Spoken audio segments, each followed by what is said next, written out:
Chapter 21. The prince, who couldn't even take part in politics, knew something that even Duke Vint, the greatest political enemy of Mariam and Khalid, was still not sure. It was incomprehensible to him.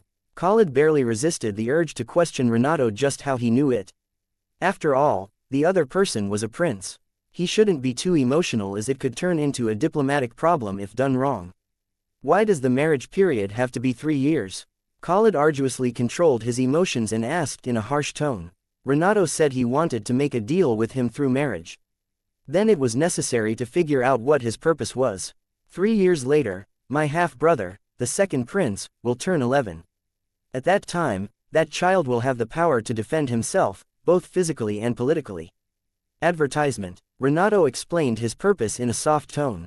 The Fleuret imperial family, who belonged to the mixed race between human and fairy, were known to have stronger bodies than others thanks to the fairy blood flowing in their bodies. However, this was not the case from birth. In order to have the unique self-healing power and poison resistance that people knew about, they needed to reach the age of 10 when the human blood and the fairy blood in them were completely harmonized. That was why Trudy lost his life ahead of his 10th birthday in the past. He was dealt with before he became more difficult to handle. Even if he was not poisoned by Marquis Metis, the threats to Trudy would still continue in the future. Tristan's protection was not enough, because he couldn't protect Trudy in the past. Furthermore, there was a possibility of an all-out war with Marquis Metis' faction. Considering all the circumstances that could occur in the future, it was necessary to have Khalid's force. All I want is for you to protect the second prince until that child is safe from outside threats, Your Highness. And you mean he will be safe after 3 years? As I said a little while ago, when he turns 11, it will be harder to physically harm the second prince, be it His Majesty the Empress or anyone else. By then, the political foundation for that child will also be established to some extent. How are you sure about that? I can't be exactly sure, but, even if things go differently from what I expect, I will accept it as soon as you ask for divorce 3 years later, Your Highness. Quote ellipsis ellipsis quote. After those 3 years, even if you ask me to continue the role of a companion and be loyal to you, I will gladly accept it as well. But if you ever find someone you like at any time... Wait, please wait a minute. Khalid, who had been silently listening to Renato's talk, cut off his words. He couldn't keep up with Renato's words. Your Imperial Highness, I don't understand it very much, but according to what you are saying now, you are supporting His Imperial Highness the second prince as the next emperor and not Lord Florence. Yes, I want that child to survive and become the crown prince. His Majesty the Emperor already knows my wish. Khalid's expression stiffened when he heard the relentless answer. According to Renato, the Emperor had already joined hands in this. It also meant that the situation of the empire analyzed by Khalid and Nasir was completely different from reality. But I thought you were in agreement with His Majesty the Empress, Your Imperial Highness.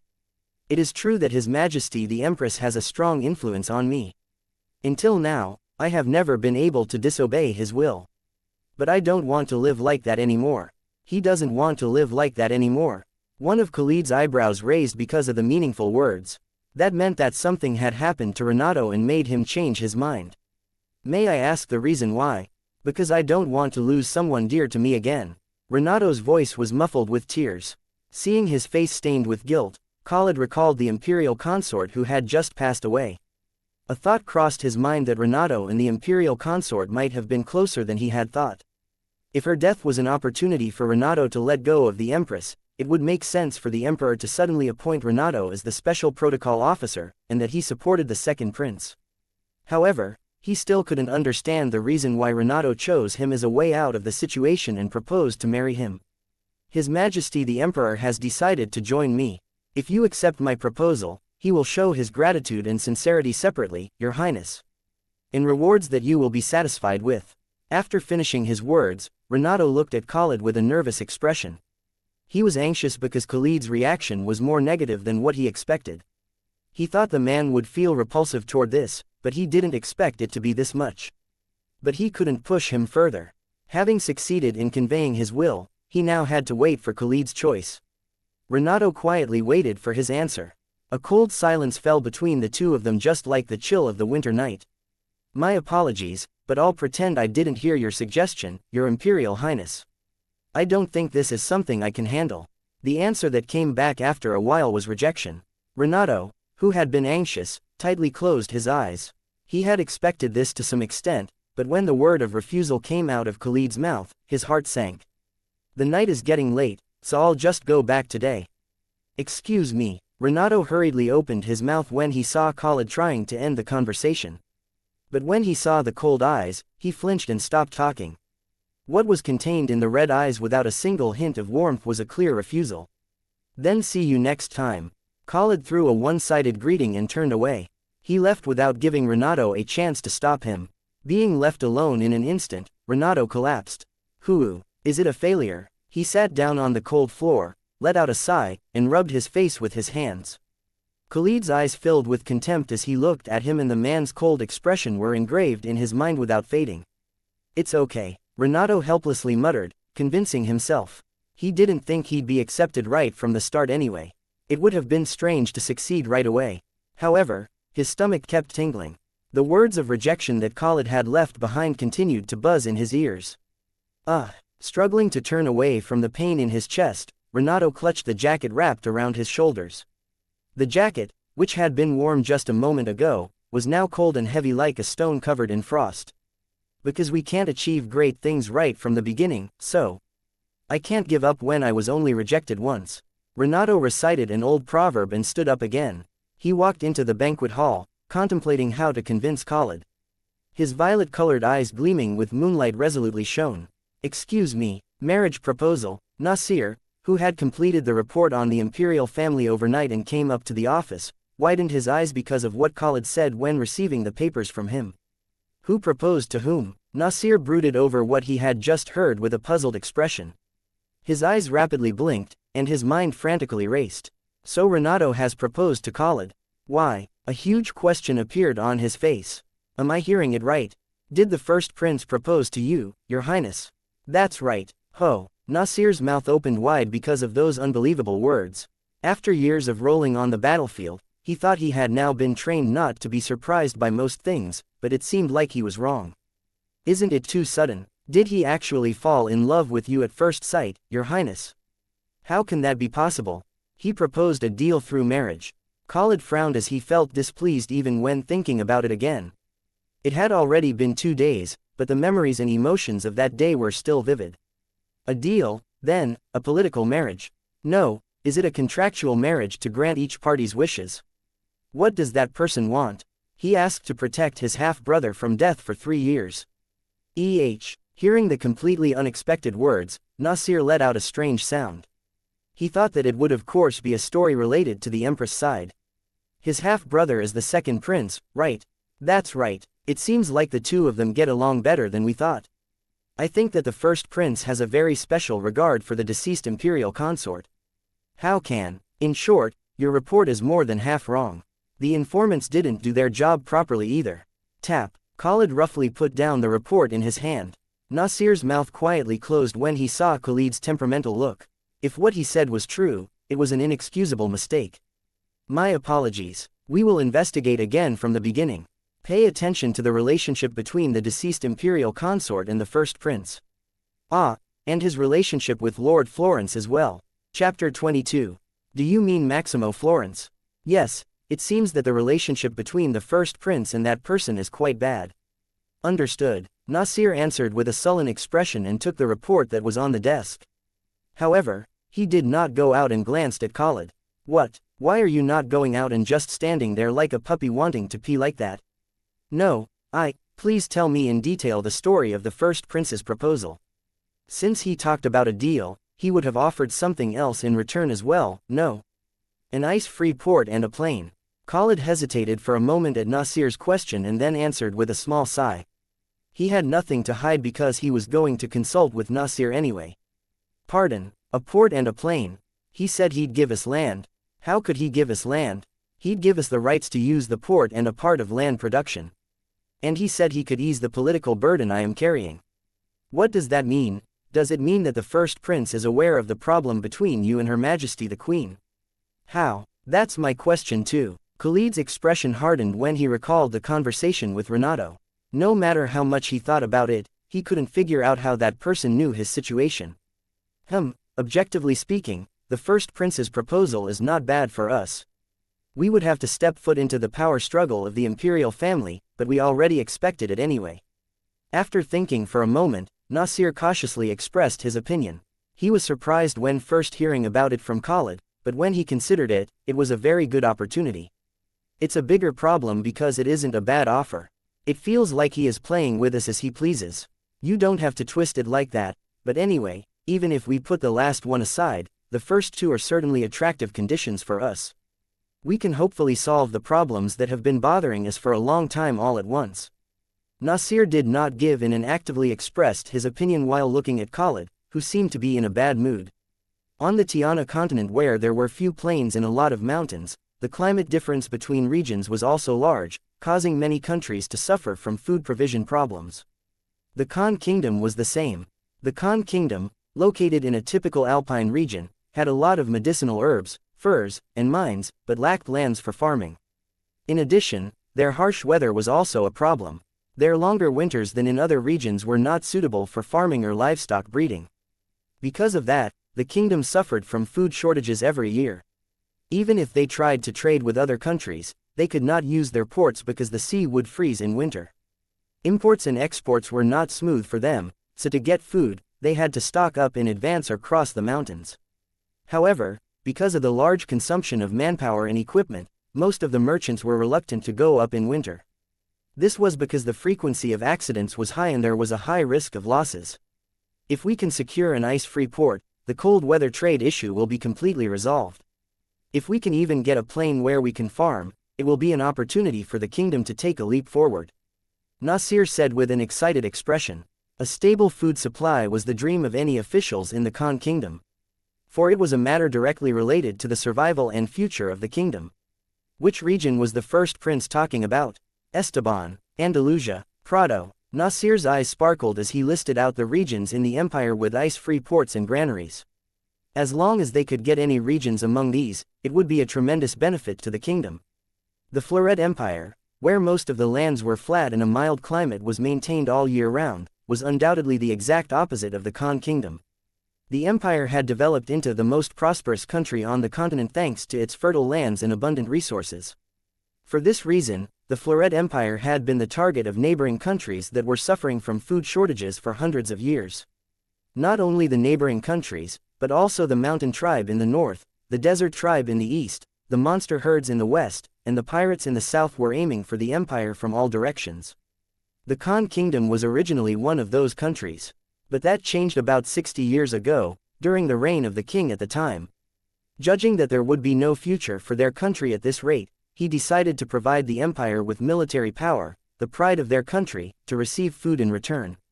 It was the birth of a mercenary nation. The Florid Empire, which suffered from frequent invasions and chronic military power issues, gladly joined hands with the Khan Kingdom.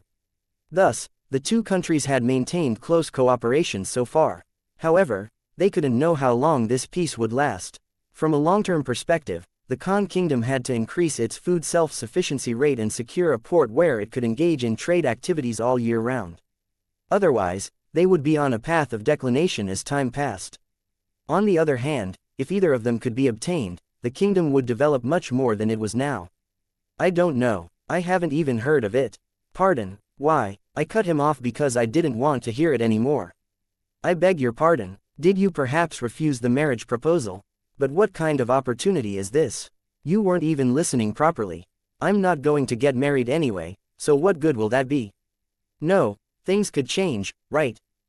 After meeting him a few times, your heart may sympathize with him. Me. Khalid let out a chuckle as if he just heard a funny thing. He had never had a romantic relationship or an emotional connection with anyone. Khalid always cut off everyone that approached him no matter who they were, whether they came to him because of political purposes or pure goodwill. He was so harsh about it that people even said he had some kind of misophobia. Seeing you roll your eyes like this, the prince must have used his head quite a bit. Honestly speaking, isn't this a good deal? Nasir pouted his lower lip. As Khalid's aide, he would of course have to follow the man's will first, but seeing this, he had no choice but to be greedy. Will you really not think over this? But I've already refused, and in the first place, I have no intention of marrying anyone. I'm sure I already told you that I would live alone for the rest of my life until I die. Khalid fiercely stared at Nasir, who was still persistent. Having suffered from all kinds of persecution as an illegitimate child, he was negative about creating a family. Only me being labeled as an illegitimate child is enough. The Khan kingdom, which treated illegitimate children like criminals, despised them as people with filthy blood. Khalid did not want to pass on to his child the pain he had suffered. His determination became stronger as he grew up. It was because of the people who intended to use Khalid. Despite the fatal flaw of being the king's illegitimate child, Khalid was quite popular among Omegas. After all, he was an officially recognized royal prince, and a dominant alpha with a favorable appearance and overwhelming skills as a knight. As Khalid began to stand out and gain fame in the knight's society, people began to show interest in him and approach him. After Mariam ascended to the throne, there was a lot of marriage talk surrounding him. Some tried to take advantage of Khalid, the queen's closest confidant, while others encouraged him to push down Mariam. Unsurprisingly, Khalid slashed those who approached him with rebellious purposes. After going through something like that over and over again, Khalid's thoughts became more firm. He had become more reluctant towards people than ever before. "My family is enough with just Nunam.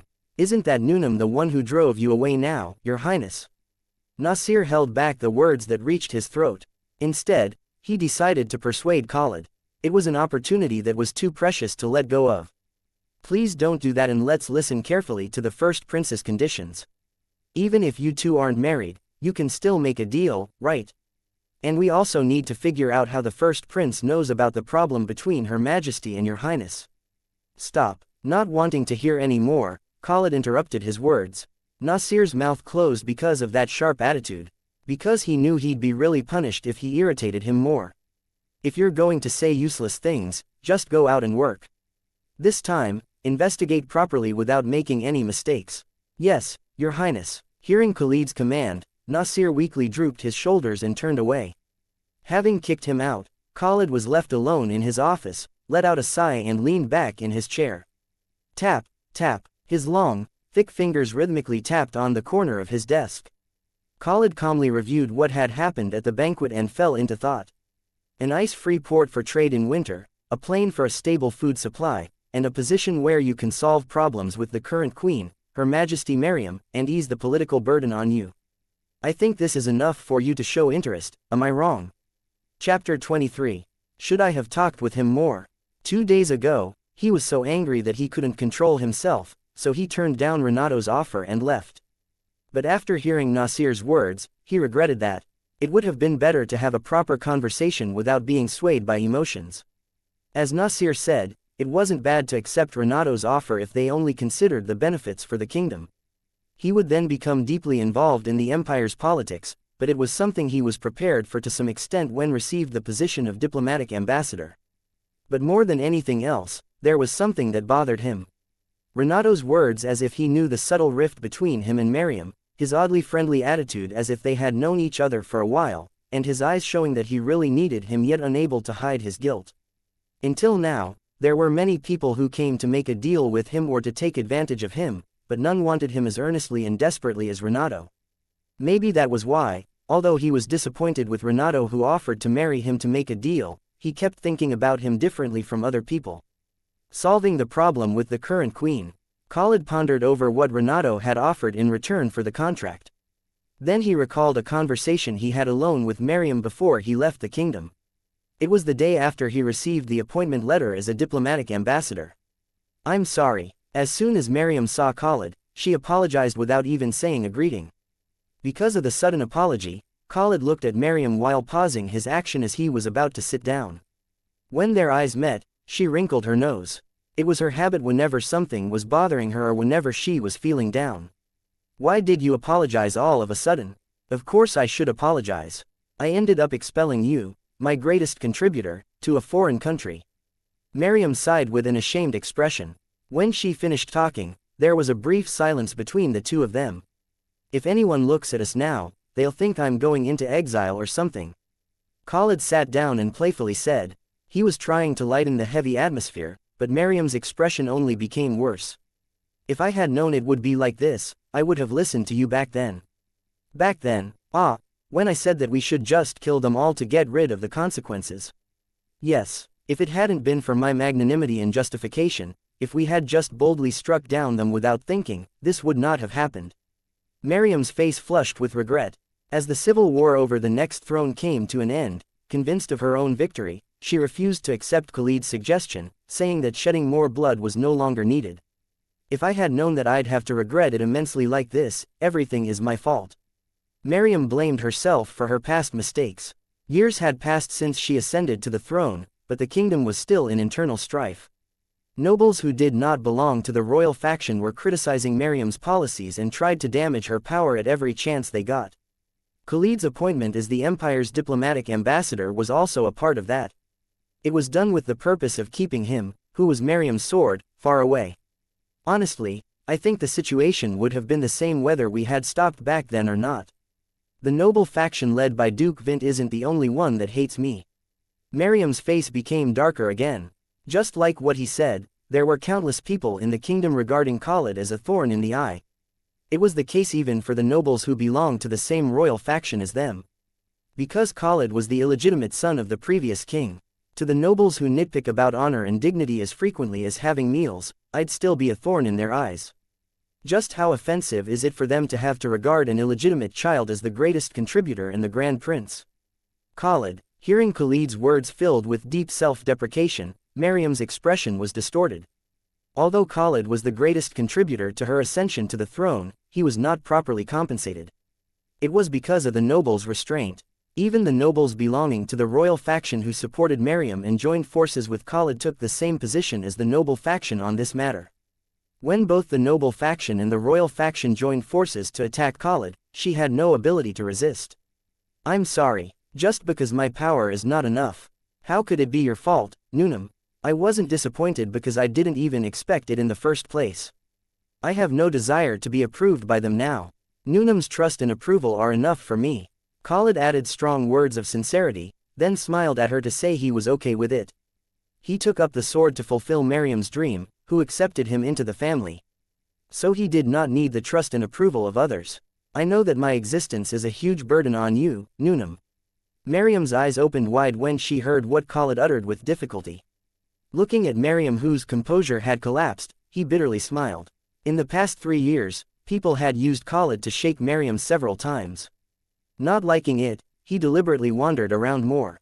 Nevertheless, the situation only got worse. I'm okay with going to the Florid Empire. I heard that the situation there isn't good recently, but it's still better than a battlefield where life and death couldn't be predicted. Rather, I'm worried about you, Nunam. Will you be okay by yourself? Even if I'm not okay, I have to be okay somehow.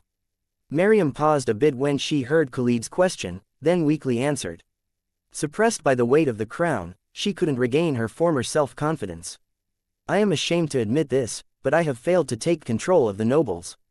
We won by military force, but lost by political power. Miriam meekly admitted her failure. The last 3 years had been a time of defeat for her. But I have no intention of continuing to suffer. It will be different next time. Just wait 5 years, no, 3 years. Then I'll call you back again. Please don't push yourself too hard.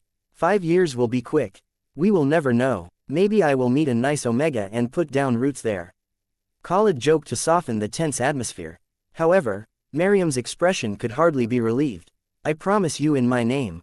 It will never happen again. I'll try to make sure you can peacefully return to the kingdom, so just consider it a vacation. Miriam struggled to make eye contact with Khalid. Her eyes were filled with regret and guilt. The moment their eyes met, Khalid realized the real reason why Miriam felt regretful toward him. She was feeling guilty for not trusting Khalid and was shaken even for a moment.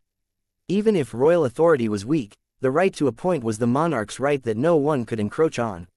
If Miriam had refused to the end, this would never have happened. But Miriam didn't do so. Why? Because her identity was no longer Khalid's sister, but the queen of the Khan kingdom. For a moment, Khalid was overwhelmed with indescribable emotions. Everything felt futile when he found out that the affection he thought would never change had cracked. I wish I hadn't known. Khalid quietly despaired. Perhaps he and she would never be able to go back to the way they used to be. When he realized that fact, he felt like a huge hole had pierced his chest. Now I have to change as well. Escaping from the old memories, Khalid muttered in a bitter voice. He knew that Nasir and the other knights were upset because of his weakness toward Miriam. It was also because they had not been properly compensated for their efforts so far. When he thought about it, he felt sorry because he thought he had overreacted to Nasir a while ago. Nasir's positive reaction to Renato's proposal was not only because of the benefits to the kingdom, but also because of the concern about Mariam's change and the wish to prepare a countermeasure for it. Because if his relationship with Mariam got worse here, not only Khalid but all the knights would be in danger. As Khalid's aide and the Knights' Order's strategist, Nasir, who had to take care of everyone's safety, seemed to have decided that Renato could be a good insurance policy. Facing a problem that could not be easily answered, Khalid let out a heavy sigh. He knew he had to change for the sake of those who believed in him and followed him, but his foolish lingering feelings were holding him back. Should I warm up after a long time? Frustrated, Khalid got up and grabbed his sword to change his mood. When his head felt complicated, it was best to move his body without thinking. It will sting a little. With a brief warning, a sharp needle pierced into the delicate skin. Soon, the transparent syringe was filled with red blood. In an instant, Renato's body stiffened. Experiencing the terrible sensations he had forgotten for a while, he felt a strong sense of repulsion. But he couldn't make it obvious that he hated it. Renato closed his eyes to turn away from the scene in front of him. It's done. The blood was drawn from the syringe until it was full, and the Marquis carefully transferred it to a glass bottle as if handling a precious jewel. Then he covered it with a handkerchief and put it in the secret space inside the doctor's bag. Chapter 24. Thank you as always. Without you, I would not have had this opportunity, Your Imperial Highness. Not at all. I am glad that I can help the Marquis in this way. Renato forced a smile at the Marquis, who gave his cliched thanks. The urge to immediately break that glass bottle soared up. He knew that the Marquis would make medicine from his blood and use it to trade with the nobles. Using human blood as medicine, people who weren't familiar with the situation would be surprised about that, but it made sense in the Floret Empire. In the long history of the empire, fairy blood had performed miracles many times, such as healing patients with rare diseases, saving near-death people from lethal poisons, and treating infertility. Renato vaguely speculated that he might have regressed because of the fairy blood. It wouldn't be impossible if the last voice he heard before his death was the Fairy King's. In any case, fairy blood flowing through the imperial family members' bodies was very special, and the imperial family actively used it to strengthen the imperial power. They made a special medicine out of fairy blood, fairy's tears. The elixir, which the emperor who succeeded in manufacturing for the first time named fairy's tears, had such a powerful effect that its reputation spread across the sea to other continents. In some countries, fairy's tears was also called the elixir of immortality. Thus, wars aimed at fairy's tears also broke out several times. Naturally, fairy's tears was not something that anyone could make and own. Although it was known that the elixir needed the blood of the direct imperial family members who received the blessing of the Fairy King, together with flowers and herbs that could only be found in a specific region at a specific time, only 3 people knew the exact recipe: the emperor, the palace doctor appointed as the remedy's maker, and the recipe guardian in case of an emergency. In addition, the quantity that could be made at one time was very small, so it was only possible to make about 10 bottles a year. This was due to the supply and demand of essential materials. For that reason, the scarcity value of fairy's tears was equivalent to several boxes of gold bars. Once successful in making it, wealth and power would be guaranteed, so many people, including collateral imperial family members who had been pushed out of the struggle for imperial power, tried to make fairy's tears or similar medicines to it over the past several hundred years. However, all of them failed. The imperial family did not let it slide, either. Even if a person was an imperial family member, if they were found to have used fairy blood for private use, they would be heavily punished. The nobles and merchants who helped them would also be punished according to the crime of treason. Even under the strict control of the imperial family, the forces that tried to use fairy blood would still somehow appear. Marquis Metis was one of them. He was able to collect Renato's blood thanks to his position as a doctor and a maternal relative of the Empress and the Prince. And after long research, about 3 years ago, he succeeded in making a medicine that was not as effective as fairy's tears, but still quite powerful. Thanks to you, our Metis family is prospering day by day, Your Imperial Highness. It will be a great help in the fight for the throne in the future. Marquis Metis once again thanked Renato. It was 9 years ago that the Marquis started researching using Renato's blood. At first, It was research to find out whether Renato could transform into an Alpha or Omega even if it was late, and if it was possible to change his trait. This was because there were several cases of Alpha or Omega transformations around the coming-of-age ceremony time among the Imperial family members who were born as Betas. Whether Alpha or Omega, once Renato transformed, there was no need to join hands with Maximo or increase his force, so the Marquis was obsessed with changing his trait for a long time. However, there was no significant result. Then at some point, Marquis Metis changed the direction of his research. While trying to change Renato's trait, he also decided to use his blood to make medicine. The former eventually ended in failure, but the latter performed beyond expectations. The Marquis named the medicine he had created, Snake's Breath, and sold it to nobles or used it as a trading tool. The secret deals made to escape imperial surveillance had brought immense wealth and power to the Metis family over the past few years. Using the medicine made from Renato's blood, the man had many nobles under his feet.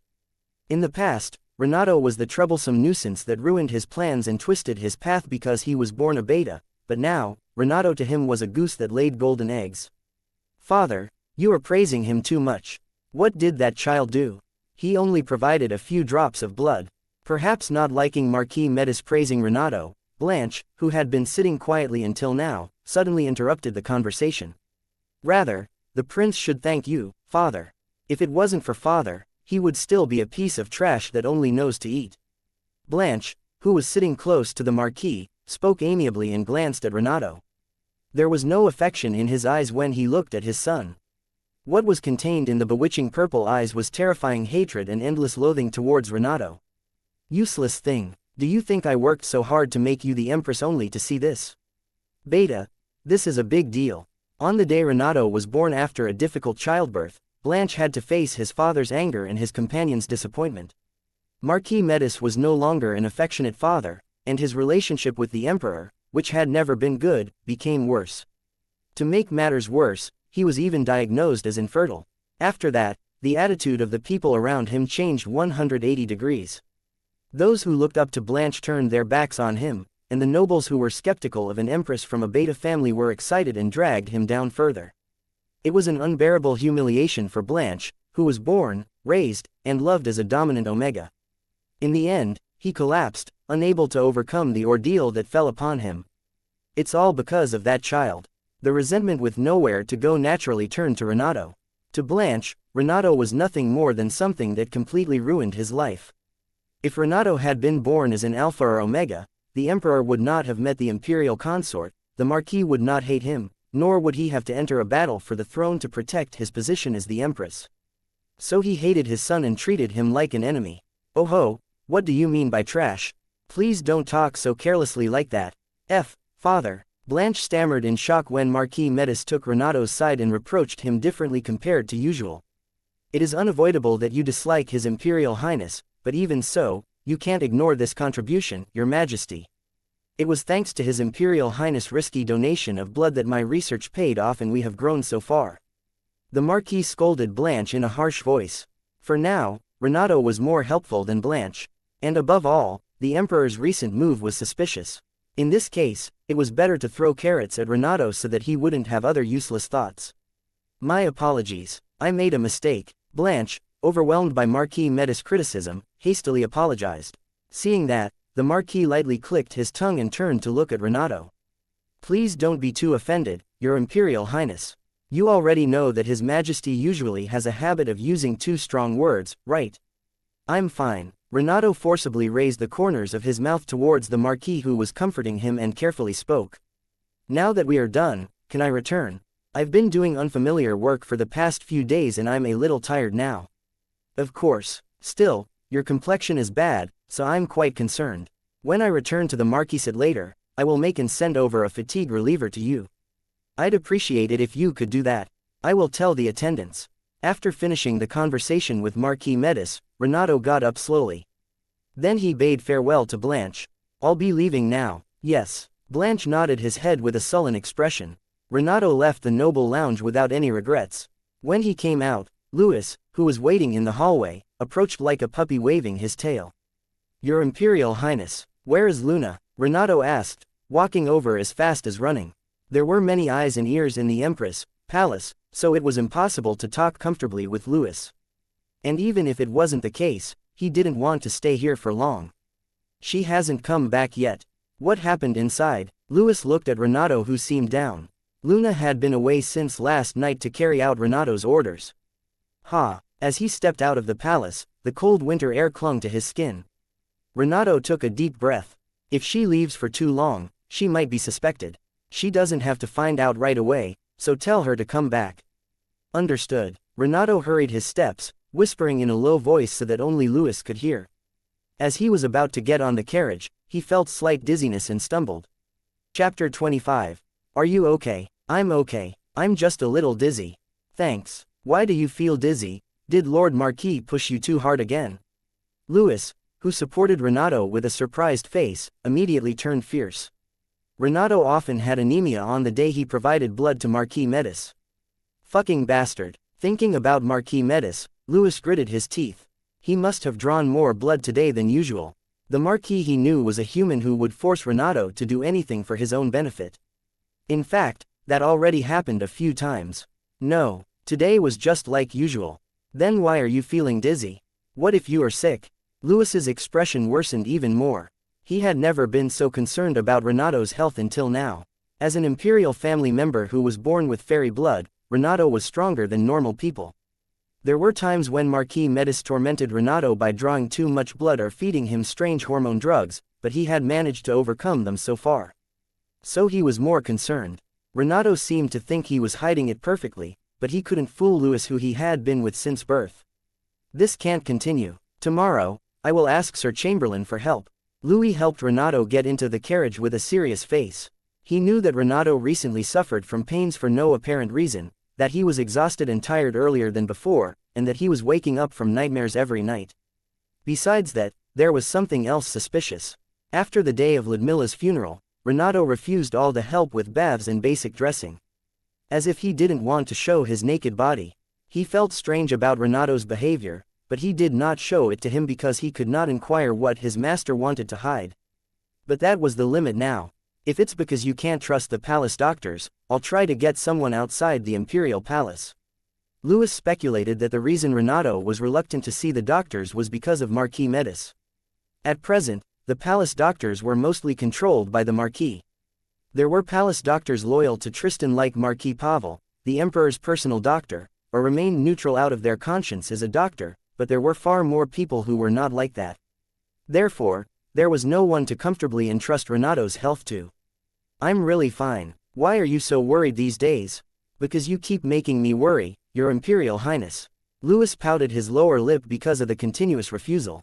He couldn't understand why Renato was refusing treatment so much. You don't need to find someone else. Looking at the sulking Louis, Renato was puzzled but refused once again. Whether it was Marquis Metis or other doctors, if they saw the scar on his body, they would immediately go into an uproar.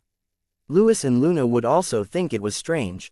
However, he could not say that he had regressed. It was not that he didn't trust the two, but for their safety, it was better to keep the secret alone. Renato decided to hide as much as he could about the regression unless he could explain it all. Please don't do that, just once. If Luna finds the person I was talking about, things will be resolved. I'll see him. Ah, really? But didn't you say he was a pharmacist? He's also a doctor. Although he was disqualified, Renato held back the latter half of the sentence and looked out of the window. In the distance, a green forest and a barrier surrounding the forest to protect it caught his eye. I'll have to go back to the imperial tomb. Looking at the blue shining barrier, Renato fell into agony. As a member of the imperial family, it wouldn't be a problem for him to enter the imperial tomb. However, visiting the tombs of the first emperor and the fairy king was a different story. Even the imperial family members could not enter that place without permission from the emperor or during special occasions. It would be easy to get permission if he asked Tristan, but Marquis Metis and Blanche would be likely to suspect him.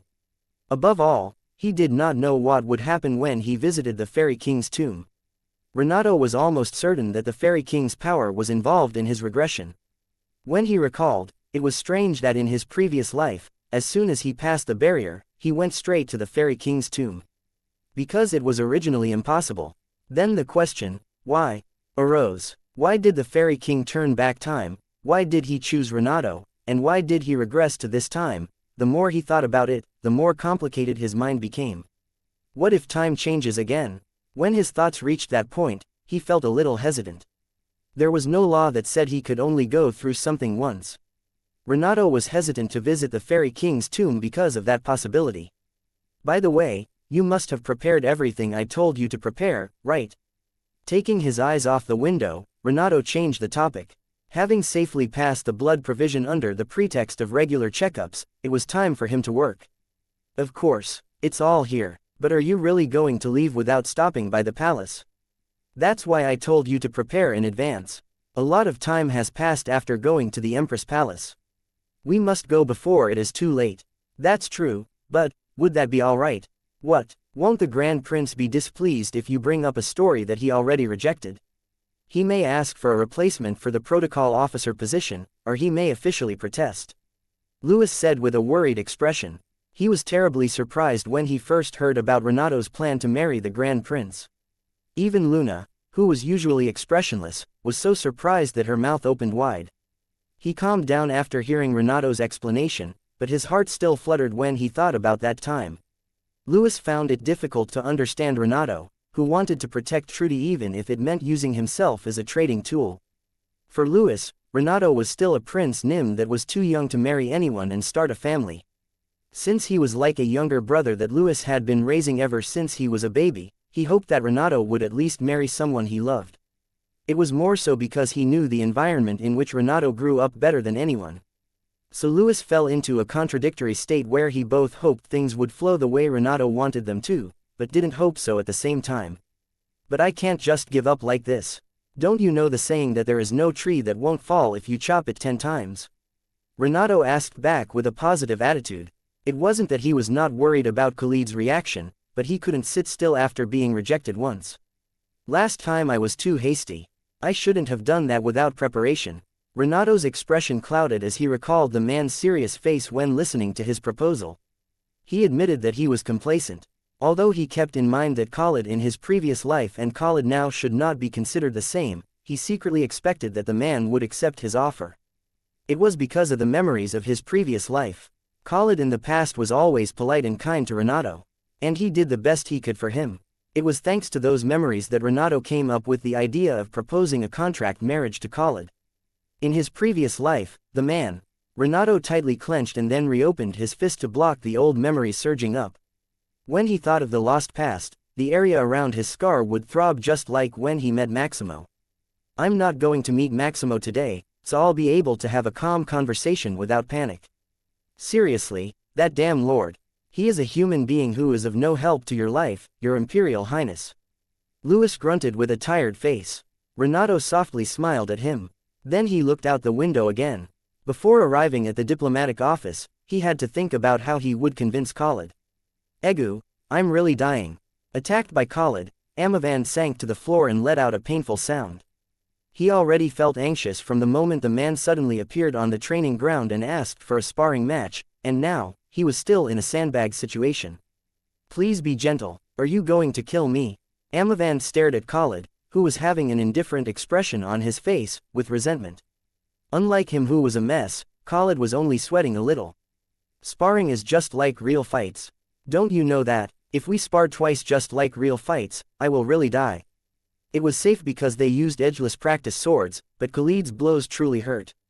Omegaverse wrapped his hand around his neck which had felt sore from a while ago. It was the spot where Khalid's sword brushed past in the end. Please look at this, I'm bleeding. Seeing the blood on his palm, Omegaverse trembled and made a fuss. Khalid looked at the red line on his neck, then fixed his posture. It's just a scratch, don't make a big deal out of it and just get up. What do you mean by a scratch? This is really too much. I give up, I can't do it anymore. Khalid frowned when seeing Omegaverse lying on the training grounds floor and refusing to fight. After sighing softly, he looked around and looked for the next opponent. Chapter 26. Note: again, an additional update thanks to Ko-Fi goal being met. The knights, who had gathered to watch the two sparring match, averted their gazes or looked elsewhere when their eyes met Khalid's. It was because they would even suffer more if Omegaverse, the vice commander, was beaten to that extent. Tisk. Everyone has lost their discipline. Khalid discontentedly clicked his tongue when seeing the knights avoid sparring. He thought that he would have to schedule a training session and make them suffer sooner or later. Ruffling his sweat-drenched hair, he moved forward. Hoo! Having wiped away his sweat with a towel in a corner of the training ground, Khalid sat down on the bench. Although his head had cleared up a little, the suffocation in his chest was not relieved. Woof, woof. As he sat in a daze to catch his breath, he heard a dog barking. Turning his head toward the sound, Khalid saw a military dog trainer together with a dog that was waving his tail. Then the dog rushed towards him. Ah, Ron, this kid, my apologies, Your Highness.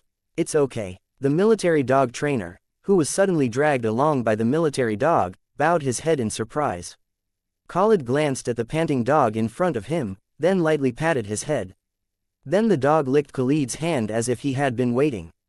His name is Ron. Is his training over? Pardon. Yes, sir. We were going to play ball as a reward for training.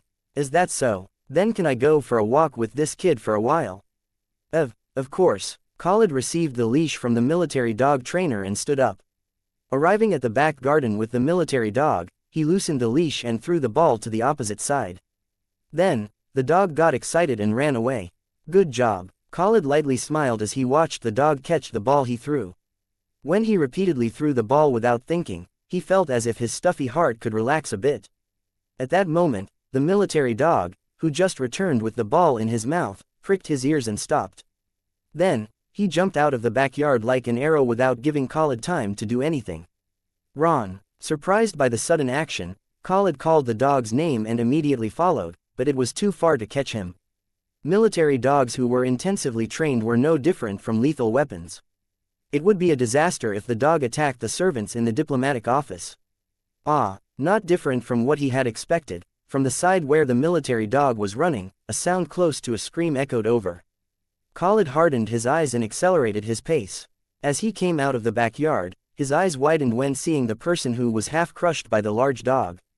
Your Imperial Highness, Your Highness, Renato, who was being licked everywhere by the dog that rushed at him, also recognized Khalid's presence. Why are you here? Bewildered by the unexpected meeting, Khalid opened his mouth before closing it again. He had never made an appointment or received a message, so had no idea why Renato was here. My apologies, Your Imperial Highness. Nasir, frozen in surprise because of the unexpected occurrence, came to his senses and apologized. Louis, who had been following from a distance, also ran over with a pale face. Are you hurt anywhere? Nasir wandered around Renato, not knowing what to do. Louis also stamped his foot behind him. Please wait a moment, I will get him out right now. Nasir barely regained his senses and gulped. What if the military dog bit Renato? Just thinking about it made him feel dizzy. He hurriedly tried to pull the dog away from Renato. Here, this guy, come here. Hurry, grr. At Nasir's whistle signal to get away from Renato, the dog lowered his body and growled. It was a clear sign of rejection. Why is he like this? Nasir was bewildered when the military dog threatened to bite him at any moment. Khalid also frowned. Fundamentally, military dogs were unfriendly to anyone other than the Knight's Order. They were trained to behave like that to defend their allies and attack their enemies. However, the military dog that was clinging to Renato, not knowing whether he was hugging or attacking him, showed a sense of familiarity as if this weren't their first meeting. His tail was also wagging more vehemently compared to when he was with Khalid. What to do? Please hurry up and take him away. When the military dog roared with his teeth exposed, Louis urged Nasir in fright. He wanted to separate the dog away by force, but he was afraid that Renato might be bitten by the excited dog if he made a mistake. Louis, calm down. I'm okay. Unlike the two flustered people, the person who was half crushed by the military dog was calm. He didn't seem to fear dogs. Khalid looked at Renato, who calmly soothed the restless Louis, then sighed and moved forward. Ron. Khalid lowered his voice and called the military dog. Then, the military dog that was still growling toward Nasir felt an unusual aura and stopped. Not missing the opportunity, Khalid quickly reached out and grabbed the dog's neck. Keying. Suddenly caught by the nape of his neck, the military dog let out a terrified sound. Khalid quickly subdued the dog to end the situation and hurriedly put on the leash. Then he handed the dog over to Nasir. Take him. Huff. Yes, I will be right back. Nasir quickly grabbed the leash and disappeared with the military dog. Having cleared up the situation at once, Khalid extended his hand to Renato. Can you get up? Ah, yes, thank you very much. Looking at the hand extended to him, Renato opened his eyes wide and faintly smiled. Seizing the warmth that touched his hand, Khalid gave strength to his grip. After raising Renato up, he immediately apologized. I sincerely apologize. Everything that happened today was my fault. If you want compensation, not at all. I'm fine. Please don't worry, I won't make a big deal out of what just happened. Renato softly smiled. He considered it his fault because it happened when he followed Nasir, who said he would bring Khalid. I am rather apologetic because it seems that you and Sir Nasir were surprised because of me, Your Highness. And was the dog's name Ron? I hope you will not punish Sir Nasir and Ron. Because sometimes, things like today happen as well. Excuse me, sometimes animals like birds and dogs rush to me with excessive excitement, perhaps because of the blood flowing in my body. So please don't worry too much about what happened a while ago. Renato quietly explained. He was a little startled when a big dog jumped out of the bushes and ran towards him, but he was able not to get scared because he knew from experience that animals didn't harm him. If you say so, Your Imperial Highness, I understand. Are you hurt anywhere? Not at all. Please tell me if you feel any pain. Red eyes filled with a sharp glimmer carefully looked at Renato. Fortunately, there didn't seem to be any wounds, but the neat hair was messy and the clean clothes had been ruined by dirt. Khalid felt a headache rushing over him when seeing Renato's state, which couldn't be described as fine even with empty words. Let's go inside for now. Khalid reached out to brush off a leaf on Renato's shoulder, then led him into the diplomatic office to solve the aftermath. Clack, a teacup filled with white steam was placed on the table. Taking a sip of the Khan Kingdom's traditional tea, Renato had an awkward expression. His clothes were different from before. I'm here to return the jacket, but it seems like I'm indebted to you again. Renato fiddled with the teacup, feeling the soft feeling of the knitwear covering the back of his hand. What he was wearing now was Khalid's cardigan. The pure white cape he was originally wearing had to be taken off because it was dirtied with the military dog's fur, saliva, and dust. Luckily, his shirt and pants could be wiped with a wet towel. Please wear this, too. Looking at Renato with his cape off, Khalid handed him his cardigan. It was because he felt it was inappropriate to give Renato someone else's clothes. Renato strongly refused at first, but eventually accepted his cardigan. And now, the two were drinking tea while facing each other in the drawing room. I will return it to you when I go back to the Imperial Palace later. You can wear it, it's a pretty cold day today. If you feel uncomfortable, would you like me to give you something else? No, it's okay, I just feel like I'm causing too much trouble. Renato quickly waved his hand. The wind caused by his gesture rolled the cardigan sleeve down. Following it, Khalid's eyes moved downward. It seems the cardigan is too big. Renato pulled back the sleeve that just fell to his elbows and coughed in embarrassment. He always knew there was a big difference in their sizes, but now he felt just like a child wearing adult clothes. His white cheeks were slightly flushed. Chapter 27. I apologize once again for what happened today. You said it was okay, but I will make sure to make amends in some way, Your Imperial Highness. Khalid retracted his gaze and opened his mouth with a serious expression. Renato said he was okay because it happened often, but Khalid thought he was lucky. Military-trained dogs were different from normal dogs in every way. If an accident had happened, Renato would not have been able to sit like this in front of him now. For a moment, the image of Renato who collapsed and was covered in blood flashed across Khalid's mind. Because of that horrific sight, his neat forehead frowned, and one of his eyes contorted. If you feel sorry, will you accept the offer I gave you the other day? Feeling the heavy air, Renato deliberately brought the story up playfully to lighten the mood. About that, it was a joke. I can't ask for that kind of thing. Renato smiled reassuringly when Khalid looked perplexed. But unlike his smiling face, his insides were burning. His round fingertips fiddled with the soft cardigan sleeves to relieve his anxiety. However, there were many things that I couldn't say properly last time because I was in a hurry. Actually, I didn't intend to make an offer that day. But different from my original intention, I was impatient when thinking I might have to step down from the position of a protocol officer, so I was rude. It's late now, but I apologize for that. Hearing Renato's words, Khalid naturally thought of Maximo. That day, Renato lost his composure after talking to Maximo. When he suddenly proposed, Khalid also certainly felt as if Renato was chased by something. Aside from the apology, if you are okay with it, I would like to make a proper offer this time, Your Highness. I'll tell you what I couldn't explain before. After finishing his words, Renato looked at Khalid. He wanted to be confident, but he had no choice because he didn't have the upper hand. My apologies, but I'll pretend I didn't hear your suggestion, Your Imperial Highness. I don't think this is something I can handle. What if I get rejected again this time? A shadow cast over his violet-colored eyes when he recalled the moment of being rejected by Khalid. He enthusiastically told Louis that there is no tree that won't fall if you chop it 10 times, but in reality, he was going crazy with nervousness. I thought I was used to someone rejecting me. A bitter smile appeared on his slightly curled lips. When he brooded over it again, it was the first time he was rejected by Khalid. For the man was always the first to reach out to him. Quote ellipsis ellipsis quote. Khalid remained silent for quite some time again. He still had no intention of accepting Renato's offer. However, it was difficult for him to refuse immediately like last time. Was he feeling guilty about what happened a while ago? Or because of another reason? Khalid wondered why he was hesitating, not being able to refuse right away. He glanced at Renato, who was waiting for an answer with his eyes closed like a prisoner awaiting his sentence. Then, he froze when seeing the fingers exposed under the cardigan sleeves fiddling nervously. Now, he could see a small scratch on the white finger. His red eyes wavered when he noticed a red line on that finger, perhaps caused by a grass leaf's cut.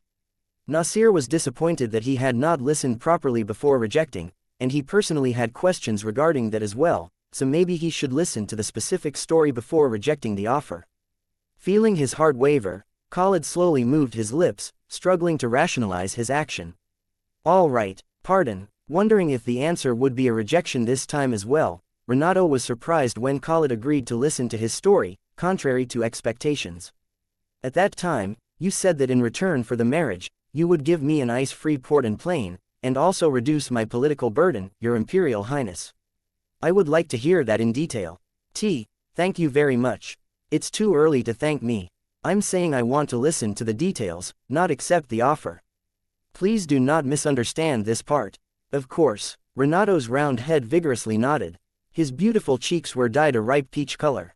Renato looked at Khalid with a slightly flushed face. I am grateful enough that you listened to me without driving me out right away. I have prepared something for you. Renato faintly smiled and took a paper out of his bag. Receiving a document with the Emperor's seal, Khalid slightly widened his eyes.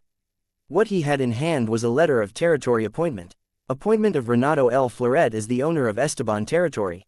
It is the territory that His Majesty the Emperor bestowed upon me at my coming-of-age ceremony. In the territory, there is the Peruse Plain, one of the 4 major granary areas of the empire, and the Iris River that connects to the sea.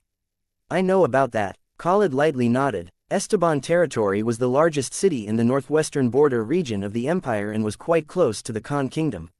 The shorter the distance traveled in winter, the less the damage would be, so most merchants in the Khan Kingdom traded with the Esteban territory. So he felt even more surprised. Even if there was a risk of invasion because it was close to the border, considering the value and potential of the territory, it was too valuable for Renato, who was disregarded as a sidekick prince, to receive.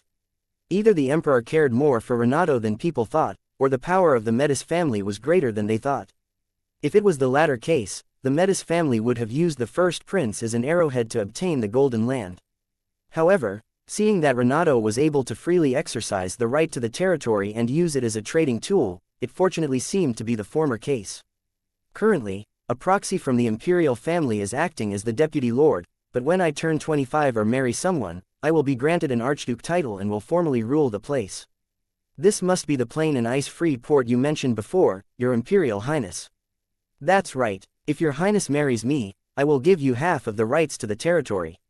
Half of the production from the Peruse Plain will be yours. Whether you give it to the kingdom for free or sell it to the merchant guilds to earn profits, I will not interfere. Quote ellipsis ellipsis quote. In addition, once they have permits, the Khan Kingdom's merchant guilds will be granted unrestricted access to the port within the territory, as long as they do not commit a crime. Khalid was a little surprised when he saw Renato talk eloquently. His words were logical and clear.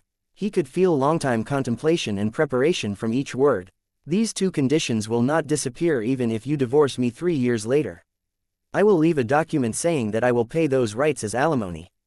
Did I say it properly? After speaking, Renato took a deep breath.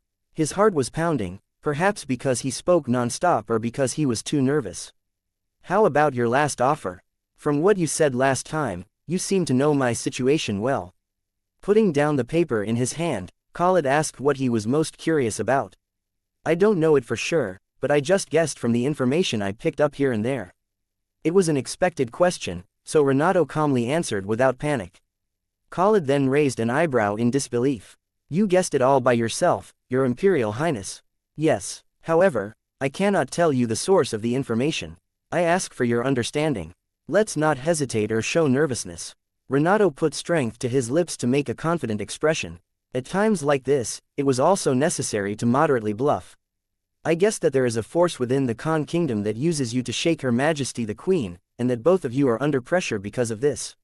I think this is also the reason why you have been appointed as the diplomatic ambassador this time, Your Highness. Am I wrong? It was in his previous life that Renato became aware of the subtle enmity between Khalid and Mariam. He heard about it from Khalid, who agreed to help him with his asylum at the time. Renato appropriately modified it within his ability. It seems like I can't deny it. It was useless to lie to someone who already knew the circumstances. Khalid affirmed Renato's words and raised his evaluation of Renato in his mind. It is true that there is a strange atmosphere between me and Her Majesty recently. To be more exact, Nunam has changed her mind. She seems to feel that I am a threat to her throne. Explaining the situation, Khalid's voice gradually became lower. He let out a heavy sigh. But I have no desire for the throne. I just want to live as Her Majesty's sword, both in the past and now. Chapter 28. Your Highness. Renato's violet eyes staring at Khalid's darkened face were filled with pity. In his previous life, the man also struggled with his sister Mariam's change of heart and the restraints resulting from that. But Khalid remained loyal to his sister to the end. To avenge Mariam and protect her child, he sat on a blood-stained throne while being stigmatized as a tyrant. I heard that the queen consort of the Khan kingdom is currently pregnant. I think it's the main reason for the change in Her Majesty Queen Mariam's attitude. Eve's note. As it might be confusing, all stated right now, Queen Consort is the title for Mariam's consort. It's Mariam's spouse. Mariam isn't the one pregnant. You really know everything. Khalid bitterly agreed. Unlike him, who was still alone, Mariam had a new family. She had a beloved companion and a soon-to-be successor. The presence of the two created a crack in Mariam's affection. She became unable to ignore the words of those who drove a wedge between her and Khalid. Nunam will continue to doubt me from now on. She has already been shaken once, so it will be easier next time. Khalid smiled bitterly. Mariam herself had to compete with her uncle, Duke Abadan, over the throne, so he understood her worries and anxiety, but he still felt sad. In any case, Mariam would no longer be able to cast aside her vigilance toward Khalid. When the child was born, it would probably get worse. Khalid knew how strong and overwhelming a parent's love for their children could be, and how far a parent could go for their children. Because his mother, Jamila, taught him about that. My child, this will protect you. When Jamila found out that she had a deadly disease, she was worried about Khalid, who would be left alone. Therefore, she burned the rest of her life to create a protective spell to protect her son before passing away. His red eyes deeply sank when he recalled his mother, who sacrificed herself for him. The watch in his shirt pocket felt heavy today. Can he really solve my problems? Khalid looked at Renato while half in doubt. He wondered what kind of solution Renato would come up with. Khalid opened his mouth as if grasping at straws. If Nunam is shaken again, the relationship between me and her will be even more distant than it is now. So I wish to hear it. The solution that you are talking about, Your Imperial Highness. The red eyes with a light as sharp as the tip of a sword stared at Renato as if penetrating him. His gaze was a mixture of vigilance and expectation. All you have to do is to come to me as the imperial family's matrilocal son-in-law, Your Highness. Renato unknowingly gulped, then moved his lips without delay. He was waiting for Khalid to ask this question, so it wasn't difficult to answer. Excuse me. Khalid's face momentarily went blank because of Renato's reply that seemed as if he was waiting for that question. Matrilocal son-in-law. He pondered over what Renato had said to him. Matrilocal son-in-law was the word describing when an alpha or a man came into their omega or woman companion's family and followed their surname. That meant, if you marry me, you will become the first princess companion, Your Highness. As a result, you will be granted an empire's title. Renato quickly spoke, not giving Khalid time to think calmly. He had to continue pushing him so as not to miss this hard-earned opportunity. When you legally become an empire's citizen, your right of succession to the throne will disappear as soon as the marriage becomes valid. Unless it's a very special case, that right will never come back again. I think that if you leave the kingdom and settle in the empire, Her Majesty will be able to relax a little too. But on the contrary, she may misunderstand that I am trying to devour the kingdom with the imperial family on my back. It's not impossible, but even if she does think so, she won't be able to hastily take action. Through the marriage with the imperial family, the kingdom will benefit enormously, and Her Majesty's power will become stronger. At Renato's words, the eyes that resembled flames gleamed. If the kingdom's problems were resolved thanks to their marriage, the people's support for the royal family would grow, and the merchant guilds would also try to tie up with the royal family. It would soon lead to the consolidation of Miriam's power. With her quick calculations, it was likely that she would take every chance to gain the upper hand in the fight against the noble faction. After that, I think time will take care of it. Even if it's hard for you to go back like before, when Her Majesty's foundation is solid and the successor's position is established, she won't be checking on you anymore, Your Highness. Do you really think so? Yes, and in addition, the marriage between Your Highness and I is a union of alpha and beta, of the same sex. This alone won't cause Her Majesty to misunderstand anything else. Union of alpha and beta. After realizing the meaning of those words, Khalid's body stiffened. An alpha and a beta of the same sex cannot have children. Even a dominant alpha was no exception. Unlike a dominant omega that could have children regardless of the other person's trait, a dominant alpha could only have children with an omega. In particular, with a beta male, it was impossible even if the sky collapsed. Even a dominant alpha could not impregnate someone who didn't have a womb in the first place. Since the imperial family and nobles had a duty to give birth to descendants to pass on their noble blood, the unions between sexes and traits that couldn't have children were criticized a lot. However, sometimes marriages between betas of the same genders or between alphas and betas also occurred. In some cases, it was because they loved each other, but most of them were for political reasons. I think Her Majesty Queen Miriam will welcome our union. What do you think, Your Highness? Khalid softly hummed. He wanted to counter that it was too optimistic, but what he just heard made sense. A family could last for hundreds of years because of the people who inherited its name and blood. No matter how great a family was, if there was no one to continue it, it had no choice but to disappear. To prevent this, the monarchs and nobles of each country were obsessed with giving birth to successors. The fact that the imperial family recognized a second companion as the imperial consort, and that Khalid, who used to be persecuted for being an illegitimate child, was eventually recognized as a prince, was ultimately because of bloodlines. But sometimes, there were necessary unions even if they could not have children. They were marriages that were arranged for the benefit of the families. They usually took place among those who were defeated in the family's inheritance fights. A prince who couldn't become the crown prince, an eldest son expelled from his position as the heir, an illegitimate child who was not recognized as a member of the family, and so on. Seeds that could cause riots at any time were bound together and expelled through political marriages, and at the same time, the families benefited from each other. Those who were forced to marry like that couldn't have children, so they could never challenge the family's heads again. It was the union of alpha and beta that Renato spoke of. If Khalid married Renato, he would never have a child that had his blood. After Khalid, there would no longer be anyone who could threaten Miriam and her child. For Miriam, it was definitely something to welcome. What if I don't have a family for the rest of my life? If I don't get married, there will still be a way. Then how about the marriage offers that will come your way, Your Highness? Will declaring celibacy really solve that problem? Renato asked, gently interrupting his words. Momentarily rendered speechless, Khalid then closed his mouth. Unlike the Khan kingdom, the empire is tolerant of illegitimate children. As a dominant alpha and the royal prince of a country, you are a very good groom for the imperial nobles, Your Highness. Perhaps sooner or later, several families will send you marriage offers. How can you be so sure? Because there are many people in the world who don't want to see that the seat next to someone with noble blood is still empty. Even if you refuse, there will still be people trying to find a way. When the situation repeats itself over and over again, Her Majesty Queen Miriam will never be able to relax. Khalid's lips quietly closed because of those irrefutable words. He recalled that when he was in the kingdom, He had been saying that he had no intention of getting married, but marriage offers still came in. Renato seized the victory of the conversation and slowly curled up the corners of his eyes. If you marry me, that problem will be resolved naturally. How is it? That's all I can give you in return. It's not bad. After hesitating for a while, Khalid honestly answered. At this point, he had no choice but to admit it. All that Renato offered in exchange for the marriage was beneficial to the kingdom and himself. I'm glad it's not bad.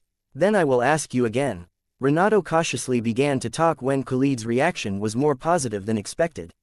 Feeling his throat burn, he picked up the cup again. Your Highness, Grand Prince Khalid Nur Hakan. Renato, having drunk all of his tea, put down the teacup and made eye contact with Khalid. He had thought the second marriage proposal would be easy, but he was just as nervous and anxious as the first. Even though he had wet his throat just before, his mouth still felt dry. Will you marry me? The eyes resembling amethysts painstakingly carved by a craftsman straightforwardly looked at Khalid's face. Then, a faint trembling voice permeated his ears. For a moment, Khalid felt the tips of his ears tingle. His skin burned like fire. Unknowingly, he clenched his fists and secretly avoided Renato's gaze. Chapter 29. I'll think about it for now. After a moment of silence, Khalid replied that he would hold off making a decision. Renato's proposal was appealing to anyone who heard it. If he accepted, he would have to step into the empire's politics in earnest, but he was not afraid. As an undefeatable knight, Khalid was confident that he would triumph against anyone he faced. The only reason he hesitated was because of his reluctance to marry. If this had been a normal deal, Khalid would have accepted it right away. However, the problem was that it was a contract premised on marriage. That caused Khalid to hesitate. It's important, so you probably need some time to think about it. Renato withdrew and didn't urge him to answer. Having already been rejected once, he had to be careful. He decided to be content with a postponement and not a refusal. But I would appreciate it if you give me an answer before it's too late. It won't take long. May I ask you one last question? Please ask. This marriage is absolutely a loss to you, Your Imperial Highness. It's like a contract that a merchant would never make. After a moment of silence to ponder over his words, Khalid spoke in a cautious tone. Renato's proposed marriage contract was absolutely a loss to him, while only Khalid would benefit. Moreover, it was a contract for a third party, not himself. Even if 3 years passed safely after marrying Khalid, Renato had nothing to gain and would only lose. That was also the reason why Khalid couldn't understand. I have yet to meet His Imperial Highness the Second Prince. Is he worthy of your sacrifice? Of course, Renato answered without hesitation. A faint smile appeared on his face when he thought about his precious half-brother. Her Highness the deceased Imperial Consort and the Second Prince are my real family. They accepted me into their family. I was able to exist as Renato, not as a useless beta prince in front of them. Real family. At those words, Khalid breathed in. When talking about the Imperial Consort and the Second Prince, Renato had the happiest face he had ever seen. Renato sincerely thought of them as family and cherished them. So this is not a sacrifice. It's just something I of course have to do to protect my family. Does this answer your question? Looking into the pale purple eyes filled with affection for the ones dear to him, Khalid quietly nodded. Strangely, his neck became stiff. Renato's appearance right now reminded him of Jamila and Mariam of the old days. The talk was long. I'll be returning now. After looking out the window, Renato slowly stood up. The sky from the window was turning red before they could realize that. Taking off his cardigan, Renato clumsily folded the clothes and placed them on the sofa. Then I look forward to hearing a good answer. I'll see you off. There is no need to. I'm sure you are having a lot to think about, so please don't worry about seeing off. Farewell, Your Highness. Renato refused Khalid's offer to see him off and slightly nodded his head as a greeting before leaving the drawing room. Looking at the slender back that disappeared through the open door, Khalid let out a sigh. This is hard. Khalid swept his face with his large hands, then leaned back on the sofa. He was lost in thought for a long time until the sunset disappeared and nighttime came. Please help me. Marquis Metis looked at the man lying down in front of him with indifferent eyes. The one abandoning a noble's pride and lying on the floor was Count Shiv, an officer in the military personnel staff. My only daughter is dying. All the doctors just shook their heads. All I have left is you, my lord. Ho, this person. If it's a disease that many doctors have not been able to cure, I won't be any different. How could you say that? You are different from every other doctor, my lord. Aren't you the head of the palace doctor's office and the doctor given by the fairy king? It's just a title that people call however they want. Marquis Metis waved his hand as if embarrassed. Anxious by his reaction, Count Shiv hurriedly spoke. I heard that you have recently created a remedy comparable to fairy's tears, my lord. Snake's breath, which has cured Countess Reina. Where did you hear that rumor? With Count Shiv's words, the air around Marquis Metis drastically changed. Snake's breath was a medicine distributed to very few people. Erasing the smile from his lips, he looked at the Count with a sharp gaze. Count Reina is my cousin brother. When he heard about my daughter, he felt sorry and gave me a little bit of a hint. Ho, Count Reina, this person. I already told him not to tell anyone like that. Marquis Metis stroked his beard and clicked his tongue. Feeling urgent because of his action, Count Shiv approached the Marquis almost crawling. Please, sir, I'll give you as much money as you want. Please save my daughter. Even if you say so, I don't have any medicine right now. Pardon, snake's breath is a medicine I accidentally created while doing other research. So it's not easy to get the ingredients. The quantity that can be made at a time is small, and there are many cases when I fail during making it. Then, Count Shiv's face was filled with despair when he heard the words close to rejection. Should I pull him in at this point? The purple eyes with a reddish tint grimly glistened. I have the ingredients, but, it's not difficult to make, but there's no guarantee that my remedy will work for your daughter. I don't want to hear any words of resentment. It's okay even if it doesn't work. No matter what the result is, I will never resent you, so please just make it. As a parent, shouldn't I at least try something? Count Shiv appealed in an earnest voice. Marquis Metis was thrilled to see the Count clinging to him. He was usually disdained for being a beta, so it was funny to see someone acting as if willing to give away all of his liver and gallbladder like this moment. Then he nodded, suppressing the corners of his mouth that almost went up. All right, then I'll make it. It will take about 2 days. Thank you very much. I will pay for the treatment without regret. Is it okay if it's not money? Marquis Metis moved his tongue like a snake. The corners of his eyes cunningly curled up. I don't need money. I already have a lot. Human life is expensive. Over the past few decades, Marquis Metis had made full use of his ability, turning his family into one of the wealthiest families in the empire. After using Renato's blood to create Snake's breath, things worked out better. There were many people ready to give everything to their loved ones, and the Marquis got a lot in return for helping them. He was now almost in control of the noble faction. But that was not enough to surpass the emperor. Then what would you want? What I want is military information. Count Shiv was a staff officer responsible for personnel affairs in the military. Marquis Metis intended to make a connection with the military's people and to steal personnel information through him. What do you think? Can you bring me information from inside the military? The Count could not answer easily. Leaking information within the military was a matter that could result in death. If you can't, just don't. Because I have nothing to regret. Please wait. Please give me some time to think. No, choose right now. Marquis Metis lowered his voice to pressure Count Shiv. In the end, the Count had no choice but to nod his head. The first priority was to save his daughter's life. Good. Then our deal is complete. Let's sign a contract. Having obtained what he wanted, the Marquis smiled wickedly. He had already figured out which rare disease Count Shiv's daughter was suffering from. It might have been different with Fairy's tears, but Snake's breath wouldn't be able to heal her at once. Eventually, Count Shiv would be his faithful dog until his daughter completely recovered. Marquis Metis intended to heal the Count's daughter very slowly, and after his daughter was cured, the Count would already be deeply involved. With that, he wouldn't be able to easily get away unless he wanted to be arrested for leaking confidential information. It was a perfect trap. Don't let anyone come near me until I finish the medicine. After seeing Count Shiv off, the Marquis immediately started creating the medicine. He took a small glass bottle out of the double-locked safe. It was blood drawn from Renato a few days ago. Originally, he could make about 5 bottles of Snake's breath with this, but this time, he decided to make only 3 bottles. It was because he intended to use the rest for other studies. Should I have drawn some more?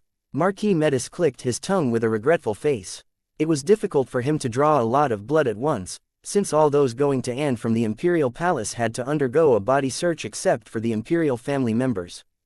Previous chapter. Talk. Chapter 30. I'll have to draw a little more blood next time. The Marquis poured half of the distilled water and Renato's blood into the herbs prepared in advance, put them on a small brazier, and started to boil them.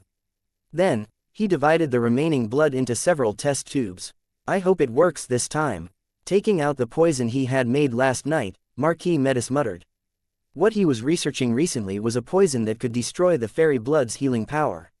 He succeeded in killing Ludmilla without any sign of poisoning, but the problem was Trudy.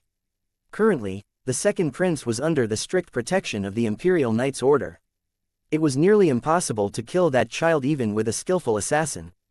In the end, killing with an undetected poison just like how he did with Ludmilla was the longest but safest way. As someone that had taken control of the palace doctors, it was very easy for him to poison someone's food or medicine. However, the problem was that Trudy was an Imperial family member. Never before in the history of the Empire did a direct Imperial family member die because of poison. There were several attempts, but they survived every time thanks to the fairy blood. In other words, he needed a poison that would neutralize the fairy blood and not be detected in the tests. It was not an easy task even for Marquis Metis, who was praised as the doctor given by the Fairy King. But he didn't give up. He had already been failing for several years, but if his research succeeded at any time, he'd be able to eliminate both Trudy and Tristan. Tisk, is it a failure again? Marquis Metis nervously dropped the poison he had made into a test tube that contained Renato's blood, then quickly clicked his tongue. The poison was a combination of centipede and spider venoms, together with numerous poisonous herbs and mushrooms, but this time, it was also purified by the fairy blood. It's difficult, really difficult. The Marquis, falling into a difficult problem that could hardly be solved, let out a sigh. He felt like he was reaching a wall. I wonder if there are any decent talented people out there. Sometimes, new perspectives or fresh opinions were needed. Marquis Metis moved his hand again, thinking that he should contact the Imperial Academy to find out if there was anyone he could use. The lights in his lab were on until late at night. 3. The prince's circumstances. You found him. Yes, I have completed the final confirmation. I'm sure he is the one you spoke of. Hearing the good news Luna just brought, Renato, who was preparing to go out, was delighted and approached her. Baikal Witcher, who was fired from his job as a teaching assistant belonging to the Faculty of Medicine in the Imperial Academy 2 years ago, is now working as a backstreet doctor on Baker 13th Street under the pseudonym, Bai.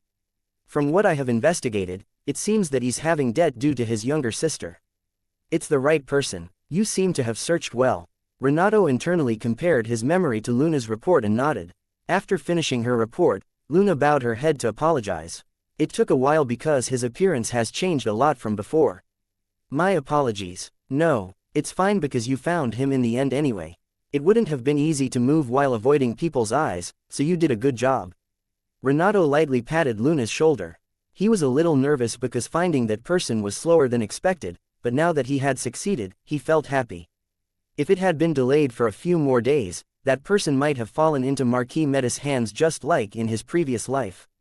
I think it would be difficult right now to bring him to the Imperial Palace while avoiding His Majesty the Empress' eyes. What should I do? No, you don't have to bring him here. I'll meet him when we leave today. Pardon. His unexpected words made Luna raise her head. Louis, who was helping Renato with his clothes, also opened his eyes wide. Renato was calm despite the two's surprised gazes. I have to go to the Khan Kingdom's diplomatic office in the afternoon. So we can leave a little early and stop by Baker 13th Street too. It's not possible. It is too dangerous. As soon as Renato said so, Luna protested. Each road's 13th Street, the so-called back street, was a street of orphans, poor people, criminals who had nowhere to go, and was a place where they could get a glimpse of the dark side of the bright and splendid capital city. It was also a place of various crimes. She couldn't take Renato to such a dirty and dangerous place. How about doing this? You will wait near 13th Street, Your Imperial Highness, while I'll go get that guy and come to your place. No, then people will notice. There can also be a commotion. It would be better for me to go there and meet him in person. The back street is not a place for you to go, Your Imperial Highness. If there is something wrong, you can be in great danger. It's okay, because I have you. Pardon, if anything happens, you will protect me. Isn't that right? Renato looked at Luna with trusting eyes. In terms of her skills alone, Luna was a talented person who would have been able to enter the Imperial First Knight's Order. But she chose to stay by Renato's side. Of course, Luna was speechless for a moment and involuntarily trailed off at the end of her words. Seeing his face full of confidence in her, she couldn't say the opposite. I know your skills best. As long as you are there will be no problem. Understood. However, your appearance will quickly attract attention, Your Imperial Highness. I will prepare a robe to cover your face and body. Luna, unable to win against Renato's stubbornness, stepped down with a helpless face. She couldn't say she wasn't confident when Renato believed that she would protect him. Then do so. When we get out of the Imperial Palace, take the opportunity and change to a common carriage. Isn't there a workshop that has a connection to the Imperial Palace on Temeter 10th Street, which is close to Baker 13th Street? Are you talking about the workshop run by a dwarf craftsman? Yes, that place. That dwarf craftsman has a peculiar personality, so customers have to go directly to make requests, right? How about dropping by that workshop as a guise? I think we can make an excuse by saying that we come there to order a gift for the newly appointed diplomatic ambassador. I don't think it's a bad idea.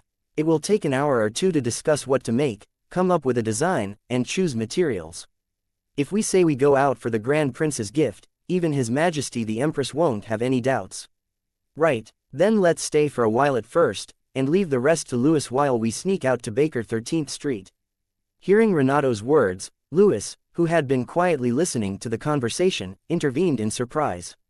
Please wait a minute, Your Imperial Highness. Will you leave me in the workshop? Yes, so we can deceive people's eyes. No. You will draw the horsemen and attendants' attention while I'm on Baker 13th Street. No, I also. No, if all three of us leave, we'll be caught right away.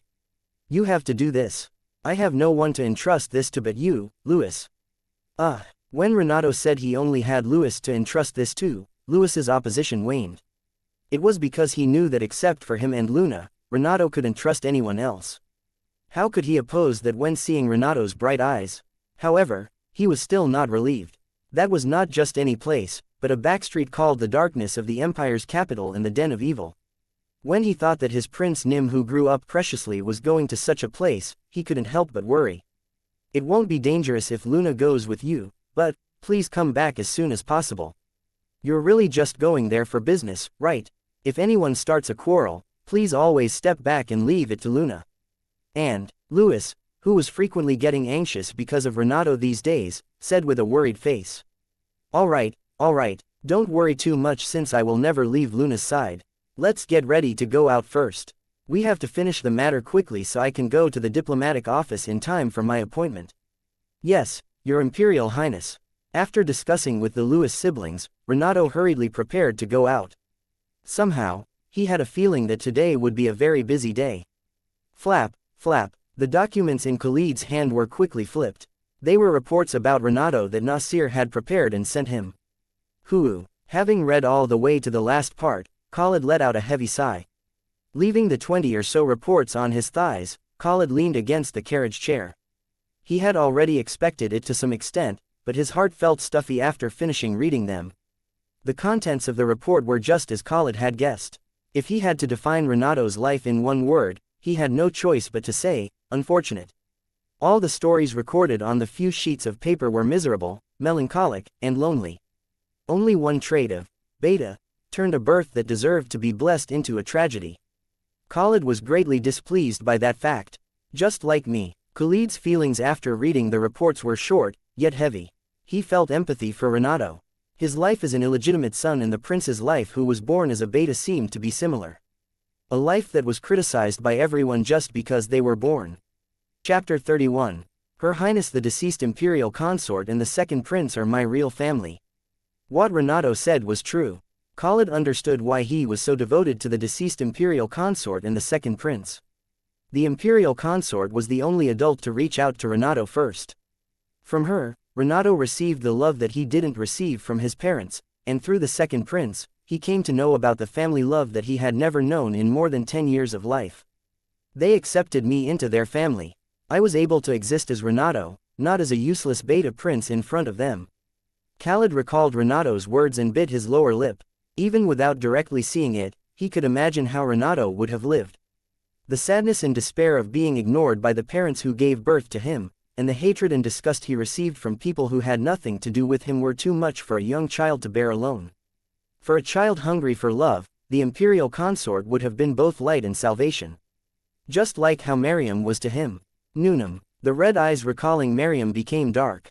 When he lost Jamila and suddenly rose to the status of a royal prince, she was the one showing him a path ahead.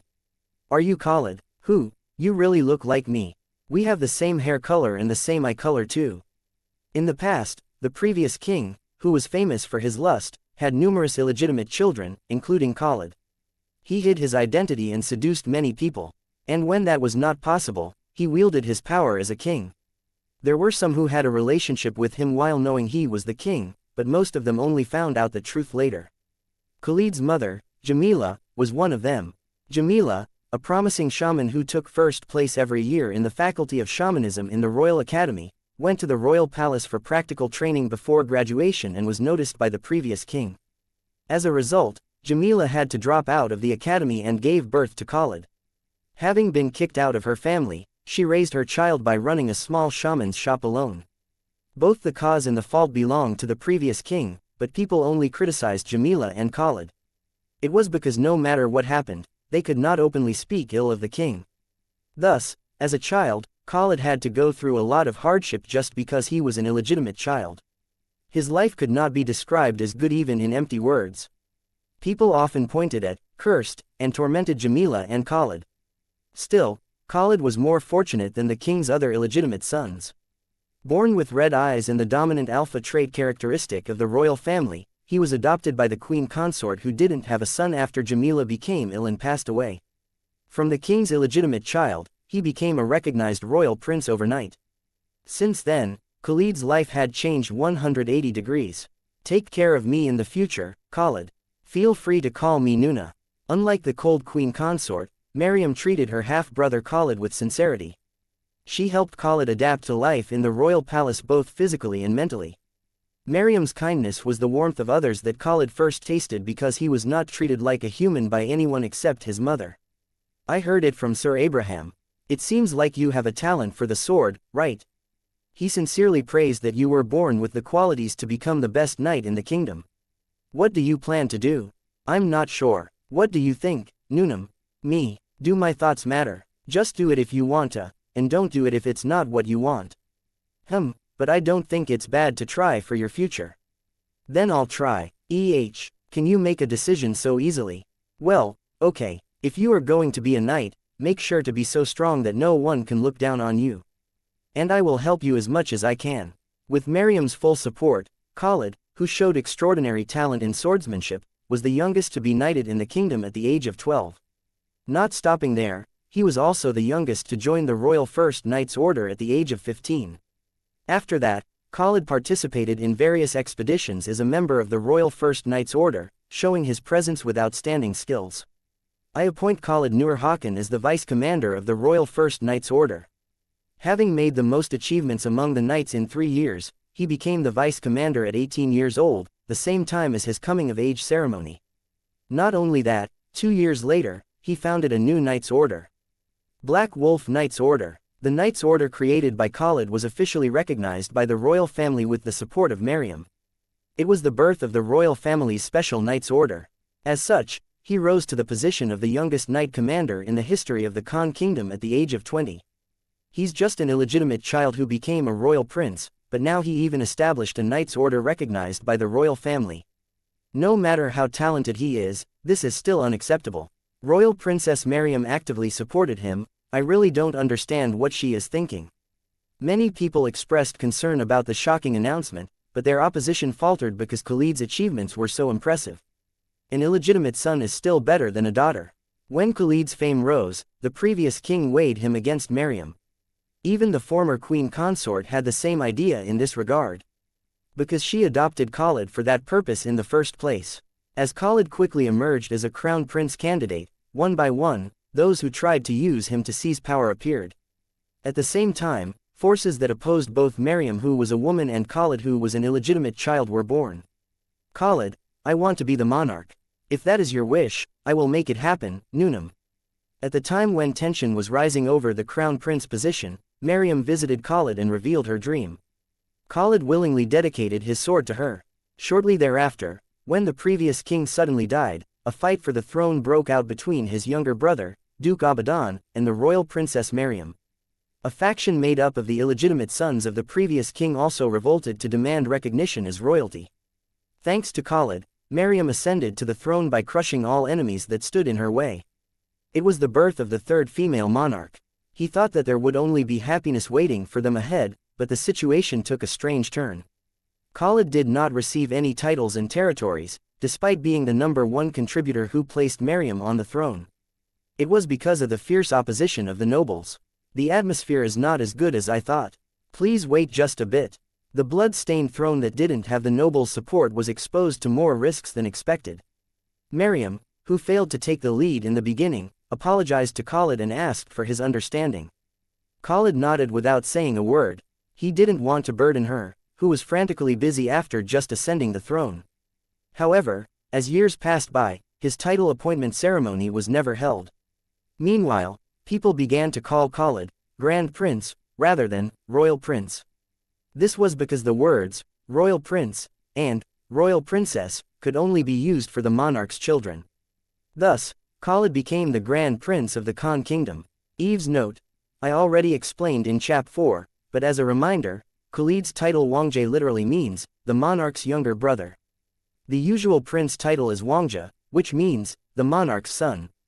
The current monarch is Mariam, his sister, so Khalid can't use the title meaning monarch's son anymore. Is there still something wrong? Nasir anxiously looked at Khalid's expression on the side and cautiously asked. It was a report that he had been working on for the past 3 days while staying up all night, so he wondered if there was still something wrong. No, I think you got it right this time. Khalid, who had stopped thinking about Mariam, bluntly replied. Then why your expression? It's just, I feel a little upset. Khalid tapped the reports on his thighs. Nasir briefly sighed, knowing why Khalid was saying that. Even in his eyes, Renato's life was miserable. Did he say that he would come this afternoon? Yes, he said that he would come with a letter from the emperor congratulating you on starting your official duties as a diplomatic ambassador. Ah, this is driving me crazy. Khalid ruffled his hair and let out a deep sigh. He had yet to decide how he would respond to Renato's offer, so just the thought of meeting Renato made him feel awkward. If you feel uncomfortable, you can postpone it until later. He is bringing the emperor's personal letter, but you want me to postpone it? It's a funny thing to say. My apologies. I made a mistake. Nasir closed his mouth, nervous because of the man's reaction. In times like these, it was best to keep quiet. Khalid, who was momentarily annoyed, also felt awkward, then looked at the reports and flipped them over. This is not good. Khalid realized that he had recently been in a very bad mood. It was exactly from the day Renato proposed to him for the second time. In the past few days, Khalid had been conscious of Renato. There is a saying that, people with the same disease pity each other, right? He didn't go through the same situation, but the more he got to know Renato's story, the worse he felt. Khalid seemed to understand the frustration and loneliness that Renato had experienced in his life, and his desire to live for the imperial consort's son in return for the grace he had received from her. So he was in trouble. He kept sympathizing with Renato's feelings and inadvertently identified himself with him. So despite thinking that he shouldn't get involved further with Renato, on the other hand, he still wanted to help. Chapter 32. What should I do? Feeling his chest become stuffy, Khalid sighed once more. As his worries deepened and his mind couldn't find a way out, the frequency of his sighing had increased significantly these days. What are you talking about? If it's about accepting the first prince's proposal, just like what I said before, I'm for it.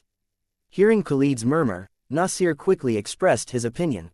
Then, when Khalid's eyes became fierce, he closed his mouth again. Tisk. Khalid glanced at him disapprovingly and clicked his tongue. Since yesterday, whenever he had time, Nasir had been poking Khalid on the side to tell the man to accept the proposal. He was doing that because of a meeting 2 days ago. On that day, Khalid convened the executives of the Knight's Order, which included Nasir and Amavand, to explain Renato's proposal in detail and listen to their opinions. Although it was a 3-year contract, many things would change when he accepted Renato's offer because it was in the form of a marriage proposal. It was necessary to listen to the knight's opinions because if he accepted the offer, they would have to be entangled in the empire's politics and leave the kingdom. It was difficult to decide on his own. I'm for it. It will need some adjustment, but we will only profit and won't lose anything. Whether a royal prince or a princess, a successor will be born soon, so, I don't think the situation will be any better than it is now when you return to the kingdom after your term is over. In that case, why don't we start anew here? With all due respect, what has Her Majesty the Queen done for you? She said it was to become a diplomatic ambassador, but in reality, we were just kicked out. Now we have to find a way to live as well. He doesn't ask you to make the second prince the crown prince, he's just asking you to protect him so that he won't die. That much is easy, right? And Esteban territory, honestly, isn't it appealing? Contrary to Khalid's expectation that there would be intense discussions between the pros and cons, the executives gathered at the meeting all wanted him to accept Renato's proposal. And all of them complained about Mariam. The dissatisfaction of the knights was much greater than Khalid had expected. If there is anything I wish for is your aid, I hope that you can think for yourself first this time rather than benefits for the kingdom or assistance for Her Majesty, Your Highness. In the first place, I am loyal to you, Your Highness, not the entire kingdom.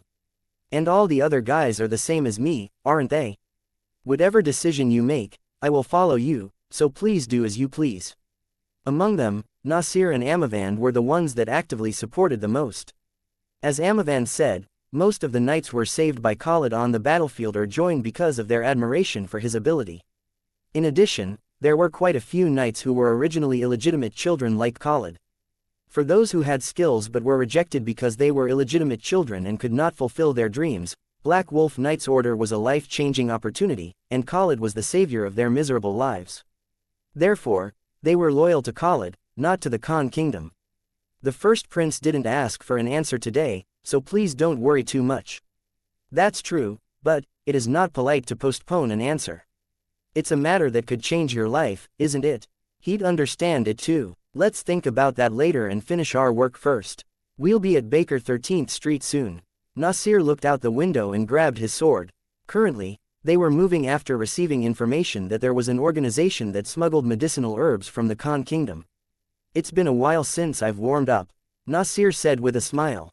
Having not used his sword in the past few months, his body felt itchy. By the way, smuggling, how bold, it would be nice if we could find out who did it from the kingdom side. It's highly likely that the nobles were also involved in this, right? Of course, judging by the scale of smuggling we've seen at the Frey Merchant Guild, it's definitely not the work of a single herbalist. Surely someone must be behind them, Nasir confidently said his thoughts. The Khan Kingdom's main exports such as furs, medicinal herbs, and minerals, especially rare medicinal herbs such as kesnip which only grew in the alpine regions, were the kingdom's main source of income. In order to secure national finances, the royal family took rare medicinal herbs as a monopoly and forbade the act of collecting or selling them privately. Then, through bidding, they sold the exclusive selling rights to the merchant guilds that could pay the highest price in each country. Instead, the royal family took full responsibility for the smuggling issue. Count Frey, who had the monopoly on the import and distribution rights of kesnip in the empire, received information about smuggling a few days ago and immediately contacted the diplomatic office. Originally, it was supposed to be done with the cooperation of the empire's security force, but the Frey family requested that he move as soon as possible, which made this Khalid's first job as a diplomatic ambassador and military cooperation advisor. I hope it was a member of the noble faction if possible. Only then will that wicked Duke Vint get a blow. We will find out who they were when we catch and interrogate them all. And try to subdue them rather than kill them. You know we have to speed things up because there is a risk of destroying evidence, right? Of course I know. And in the morning, the Frey Merchant Guild said they would send some mercenaries they had hired, but I refused. Good job. Did the people there evacuate? Sir Amavand in the advance party decided that he would ask for cooperation while carrying out the siege, but I don't know if it worked out or not. People in the backstreets aren't the kind of people that we can talk to, right? Still, we have to make sure the people get hurt as little as possible. If a resident unrelated to the smugglers gets injured, public opinion about us will deteriorate. Of course, I'll tell them to be careful. As soon as Nasir finished speaking, the carriage stopped. Khalid let Nasir go first and pressed down on his black robe. When he got off the carriage, he saw that the knights who had finished preparing were closely surrounding the alley of 13th Street. Go in. Khalid glanced briefly at the alley that was only dimly lit even in broad daylight, and then immediately sent a hand signal to Amavand. Taking the lead, he melted into the darkness of the backstreet. What the hell is going on? Baikal desperately thought, his face pressed against the desk. He had to get his body up to run away, but his hands were pressed against the nape of his neck, making him unable to move. He felt like a worm caught in a spider's web. It was a morning like any other. A beggar-like but peaceful daily life, when he treated thugs who were injured while fighting amongst themselves, and sorted out medicinal herbs brought by the organization that took control of 13th Street. That peaceful day was broken only a few minutes ago. Baikal was subdued in the blink of an eye by two people who suddenly stormed into his workshop. Who are you? Why are you doing this? This is not a normal person. After rolling in the backstreet for 2 years, his intuition told him that the one who attacked him wasn't just a gangster. It was obvious that this person had received systematic training, like a knight or a security guard. Could this be a security guard that received information? Perhaps they knew he smuggled medicinal herbs. When his thoughts reached that point, cold sweats dripped down his back. Then, with small sounds of footsteps, a shadow fell over Baikal's head. Baikal Witcher. Pardon, are you, Baikal Witcher, the teaching assistant in the Faculty of Medicine who was kicked out of the academy 2 years ago?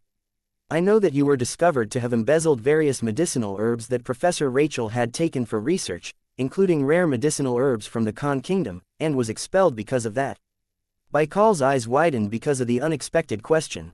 The words said in the clear voice were his past that no one knew except the head of the organization that dominated the backstreet here on Baker 13th Street.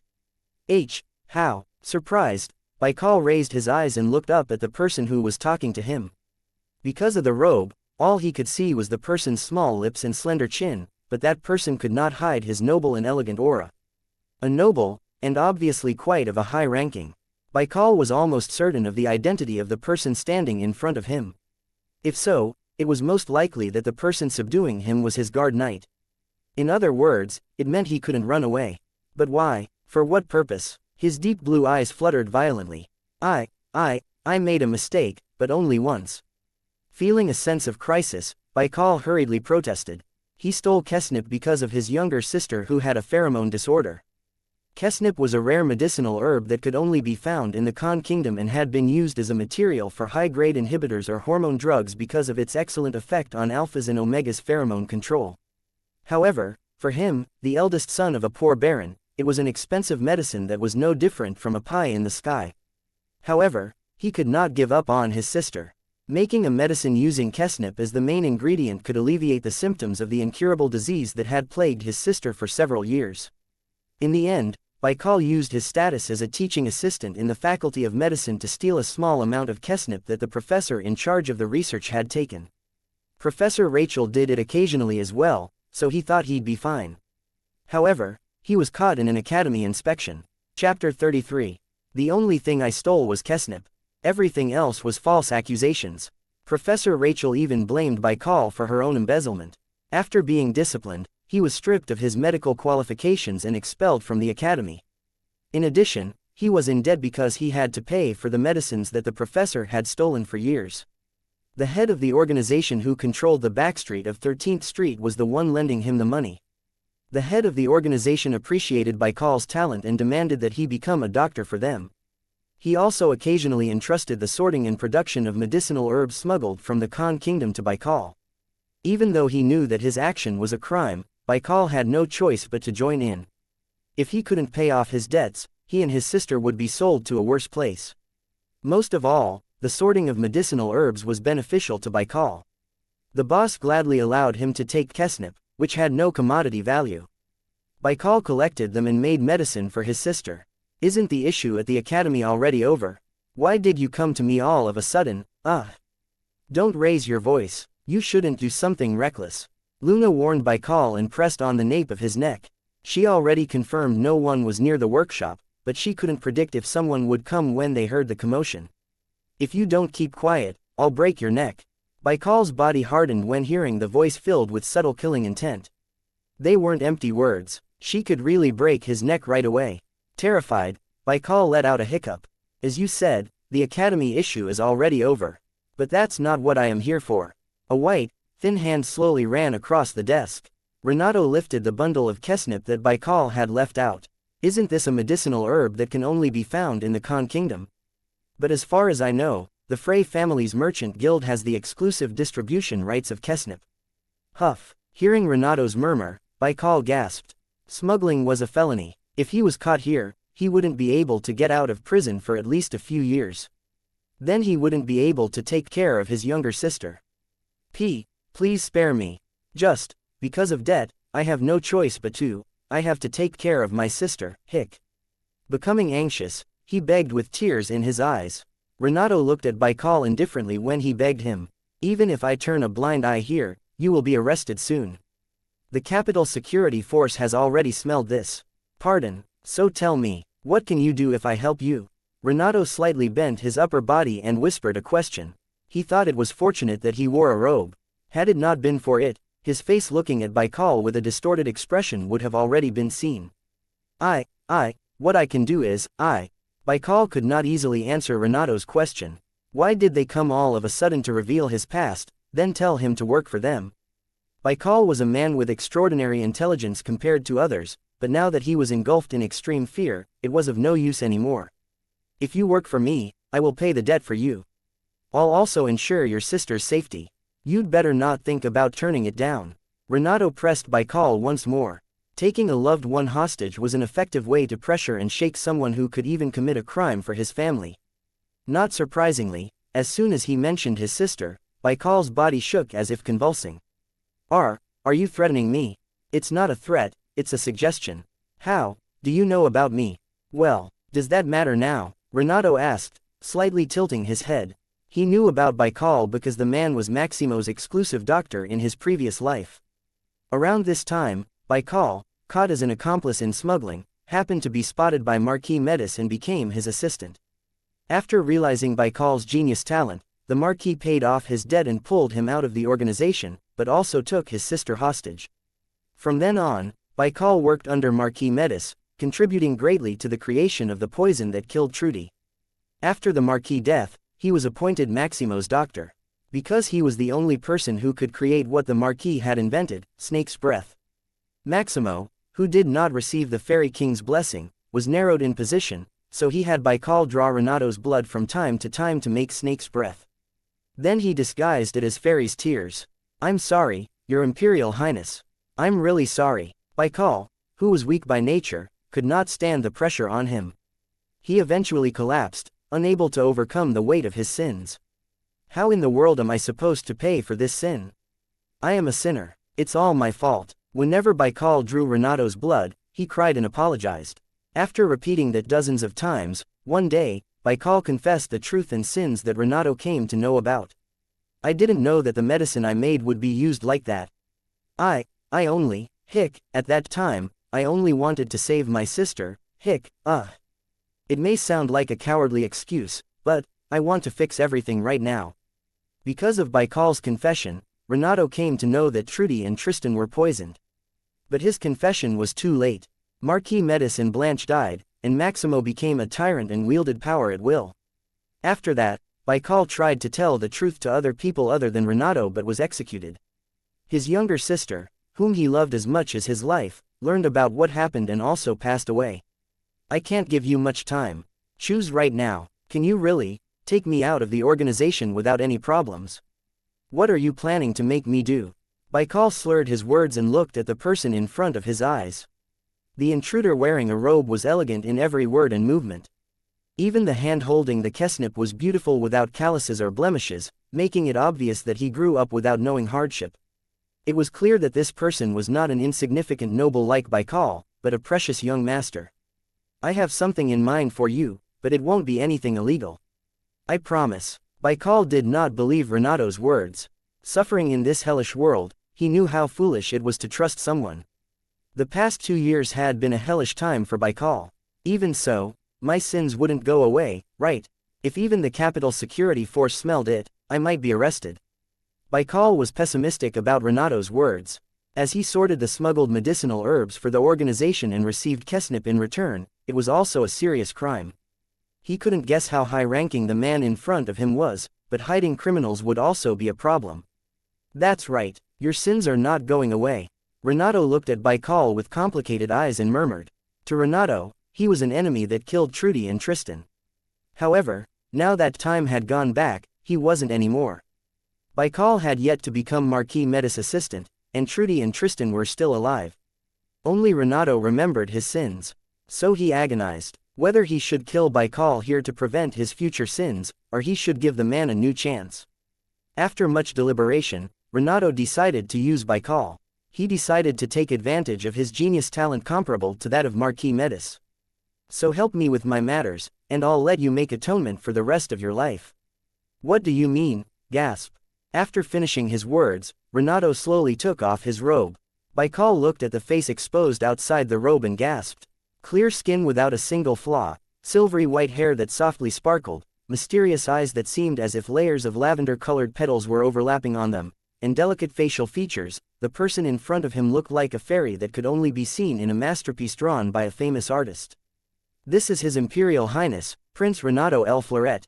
Show your respect. When Baikal could only look at Renato with a bewildered expression, Luna pressed the back of his head again. Prince. That word forced him to come back to his senses. The nobles in contact with the central power disregarded and disparaged Renato as beta without the right to the throne, but to fallen nobles like Baikal or commoners, the empire's prince was a high-ranking person that he could not even dare to look at. Greetings to the successor of the noble blood. May the blessings of nature be with you. Baikal, whose body was bent, fell to the floor.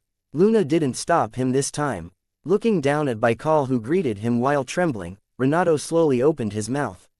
Raise your head, your Imperial Highness. What do you think? Is this enough to build some trust in me? Yes. Baikal nodded his head vigorously. Renato leaned slightly toward the man who seemed to be in a daze. I don't trust you. Your sins are too serious for that.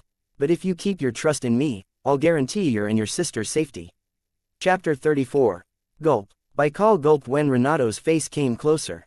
The eyes of the prince who said that he would take him in were so clear and pure without a single hint of deceit that he almost got mesmerized. Baikal desperately grabbed onto his rationality. Even though Renato looked like a fairy, he was still a human being, who could even be dirtier than monsters. He had to keep his mind clear so that he wouldn't be deceived. Out of tension, he hit his head on the floor. I will offer my allegiance to you, your Imperial Highness.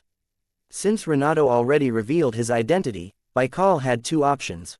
Either he swore allegiance here or died to keep silent. Naturally, Baikal chose the former. For his sister's sake, he couldn't die yet. He couldn't know if this would be a new hell gate or a rope for him and his sister to grab onto, but he didn't have a choice in the first place. Good, then I'll give you a place to hide. I'll be sending Dame Luna here tonight, so you can move with your sister. Thank you, your debt will be gone by tomorrow. And, just as Renato was about to explain his future plans, suddenly, there was a commotion outside. Sensing the disturbance outside, Luna quickly stood in front of Renato to protect him. Immediately after that, the door swung open with a loud noise. Hey, something has happened. It doesn't seem to be the capital security force, but some strange bastards have appeared. An attack is going on. The leader told you to get some medicine and get out through the secret passage. What? The man who opened the door and came in was a tough-looking man. He alternately looked at Baikal, who was lying on the floor, and Luna, who was standing there to protect Renato. Then, he quickly pulled out his sword.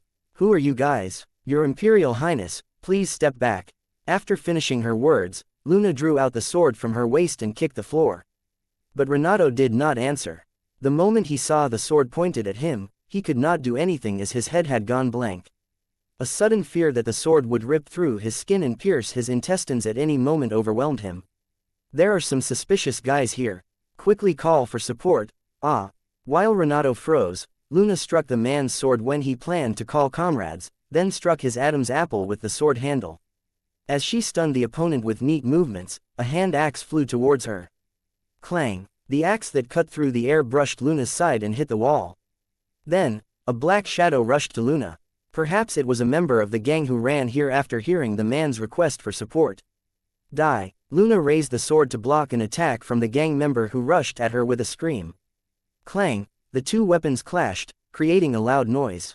With that, Luna struck off the man's sword, turned her body around, and slashed from below. Splash, red blood was splashing all over the place.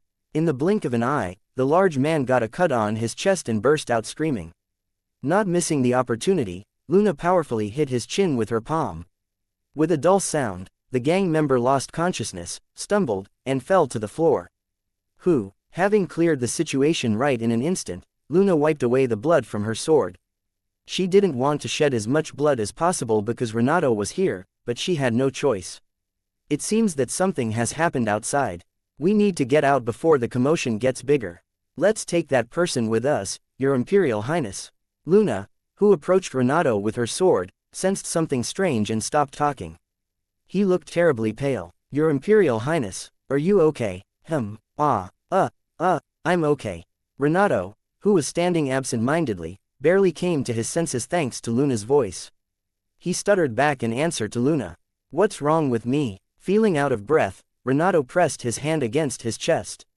His entire body turned into stone and couldn't lift a single finger just earlier, but now he was shaking like an aspen tree. Giving strength to his trembling feet, he shook his head from side to side, trying to come to his senses. Now is not the time for this.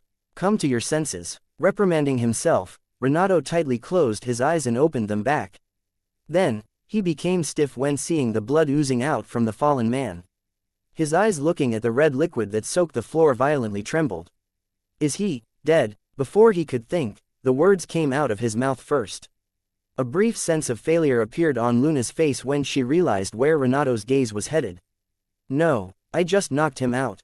Luna turned her body around and blocked Renato's view so that he wouldn't see the fallen enemy. Then, she looked at Renato with anxious eyes. He must be surprised because today was the first time he had encountered an enemy with murderous intent and then seen the blood of that person. I'm sorry for making you see something unsightly. No, I'm not used to this, so, I must have been a little surprised. Renato hurriedly shook his head at Luna's apology. She was only faithful to her duty as his guard knight. She did nothing wrong at all. However, he found it hard to control his facial expression. When Luna ran out to subdue the enemies a little while ago, he remembered her last appearance in his previous life. Her appearance from behind as she ran towards Maximo's knights, ready for her death. I should be thankful instead. Sorry for behaving weirdly, and thank you for protecting me. Back then, and now. Renato grabbed Luna's hand with his trembling hand. A sigh of relief unconsciously flowed out when he felt the warmth on his palm. Yes, this is reality. It was the reality that both he and Luna were alive. Renato suppressed the blood-red memories that had filled his mind. Meanwhile, the noise outside became louder. The sounds of something crashing and breaking, someone's screams and shouts came through the open door. Realizing that the situation was unusual, Luna grabbed Renato's arm. We should get out of here for now. Hey, don't just stupidly kneel there. Get up. Pardon, yes. Baikal, who was stunned by the horrors occurring in front of him, quickly stood up. Luna threw a plaque engraved with the imperial insignia at him. If you get caught by the security force or someone, show them this. What is this? It is a plaque that symbolizes the imperial family's protection. I don't think I can afford to protect you, so make sure to keep it safe. It will be your lifeline. Huff, what's the secret passage that Guy talked about earlier? There is a passageway made to escape the security forces' crackdown. It's this way. Baikal, holding the plaque Luna gave him in his hand, hurriedly led them into the secret passage. Renato suppressed his nausea and moved his feet. When he came out through the dark, damp passageway, he heard loud noises from all directions. Spare me, don't let them run away. Fuck, what the hell is going on here? They don't seem to be the security force. If you don't want to die, drop your weapons and surrender. The street was a mess. Baikal carefully examined the chaos unfolding before his eyes. The members of the organization, confronting the knights in black robes, looked perplexed. Their difference in skill was too huge even when the organization had more members. As a result, some people gave up the fight to run away. I think it would be better to go to the back instead of this way. Please follow me. Having made his decision, Baikal turned around and headed the other way. However, before the three of them could exit the alley, they ran into around 15 members of the organization. Who are these bastards? Are they on the same side as the attackers? That punk is Baikal, right? You betrayed us. The gang members, who were running away from the attacks, found Baikal with Renato and glared at them. They rushed in before Baikal could answer anything. Kill them, stay behind me. When some gang members rushed in, Luna pulled Baikal back and dashed forward. With a cutting sound, blood gushed out from the man in front like a fountain. Get away with Renato Nim. Luna cut down the gang members who were attacking her one after another and gave an order to Baikal. It was easy to block enemies coming in from the front because it was a narrow alley, but it was difficult for her to protect Renato if a new enemy appeared from behind. Please get out of here first. I will clean up this place and follow you right away. Luna turned her head, met Renato's eyes, and softly smiled. She intended to reassure him, but on the contrary, it had the opposite effect on Renato. No, Renato exclaimed silently. His heart sank when Luna tried to let him go first. The memories that he had barely suppressed filled his mind again. The sound of swords clashing, the smell of blood that irritated the tip of his nose, and the drops of red blood splashing all over the place. Renato's mind was instantly dragged back to his previous life. For a moment, his insides, which just barely calmed down, shook violently, and he felt something surge up to his throat. Chapter 35. Feeling the urge to vomit, Renato covered his mouth with his hand. The inside of his neck was burning, probably because of stomach acid refluxing and hurting it. Hey, are you okay? When Renato suddenly retched, Baikal was startled and reached out. However, unable to support Renato, he just hovered around. Huff. Renato breathed out heavily instead of answering. He found it hard to breathe as if someone was choking him. The scar that had been aching a while ago was also throbbing painfully. Feeling his entire stomach squeezed, his upper body crouched in pain. His vision gradually became blurry. Please calm down, and breathe in and out slowly. Feeling that Renato's condition was abnormal, Baikal induced him to take deep breaths. Renato leaned against the cold wall, inhaling and exhaling repeatedly. But an enemy appeared before he could calm down. You son of a bitch. Leader. Baikal was terrified when he saw the person appearing at the crossroad. The one bleeding from his head was the head of the organization. Perhaps he was running away. The man who was holding in his arms what seemed to be a ledger recognized Baikal and rushed in like an angry bull. Baikal collided with the leader and fell. The leader who knocked Baikal down in the blink of an eye turned to Renato. His fierce eyes gleamed horribly. Who are you? Renato Nim. It's dangerous. Please watch out. Noticing something unusual, Luna hurriedly got away from the gang members who were clinging to her, but it was already too late. The distance between the leader and Renato was too close to block by throwing a weapon. Pow! The moment the leader, who had lost his rationality, reached out toward Renato, a heavy sound rang out.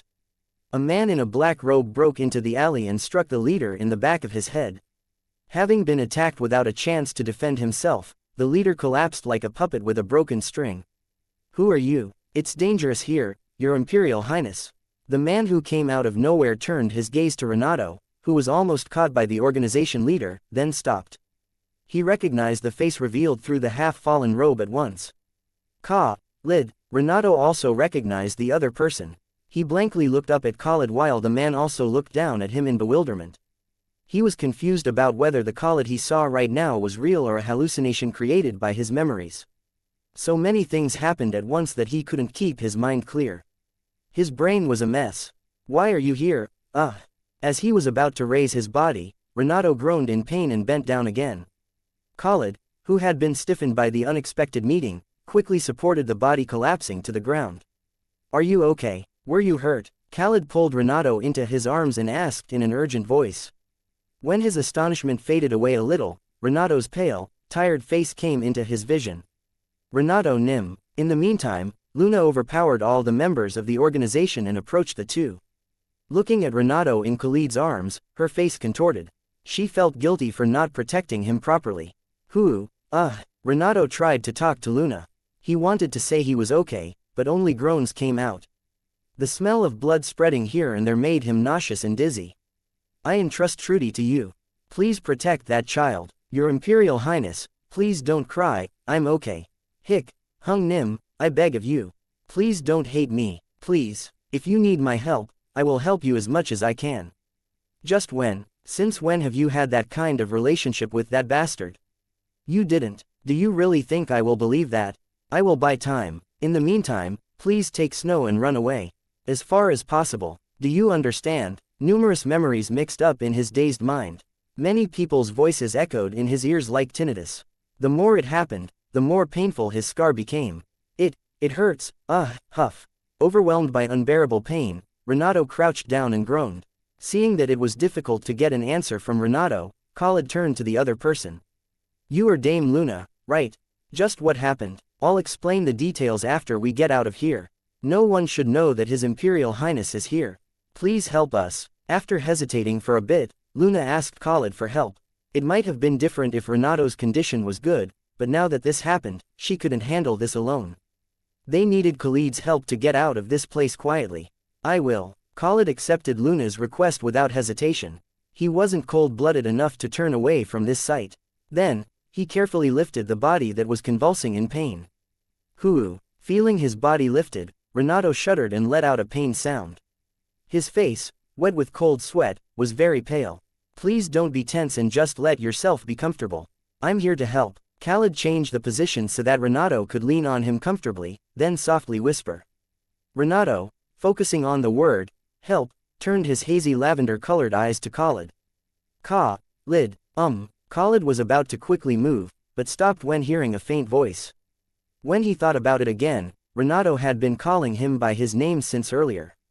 Before he could even feel strange about that, a trembling hand gripped Khalid's robe.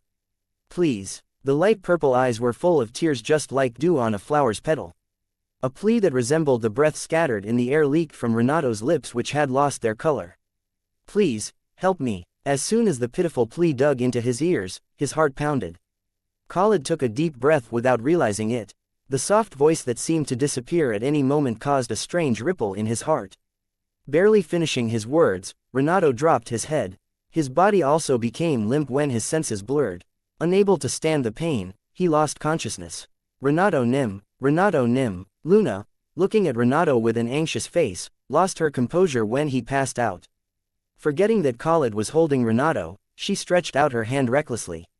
At that moment, Baikal raised his body up and quickly shouted.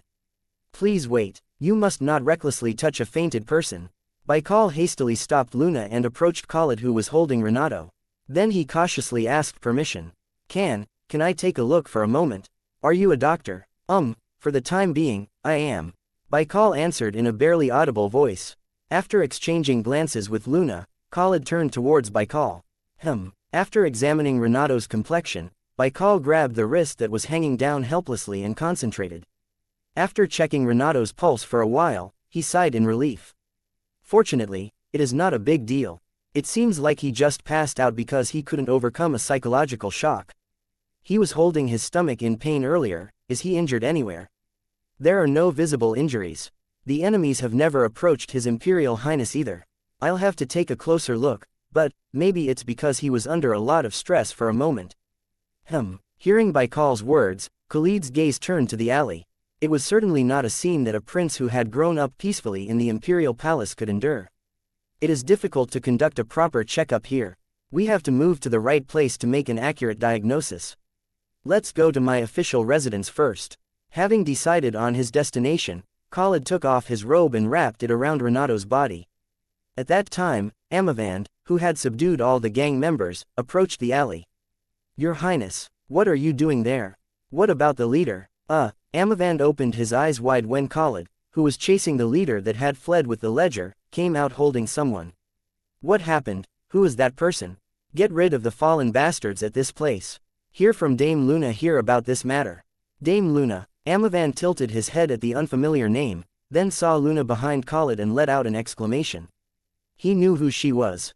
I'll take care of His Imperial Highness, so don't worry and just discuss it with Sir Omegaverse here to clean up the surroundings.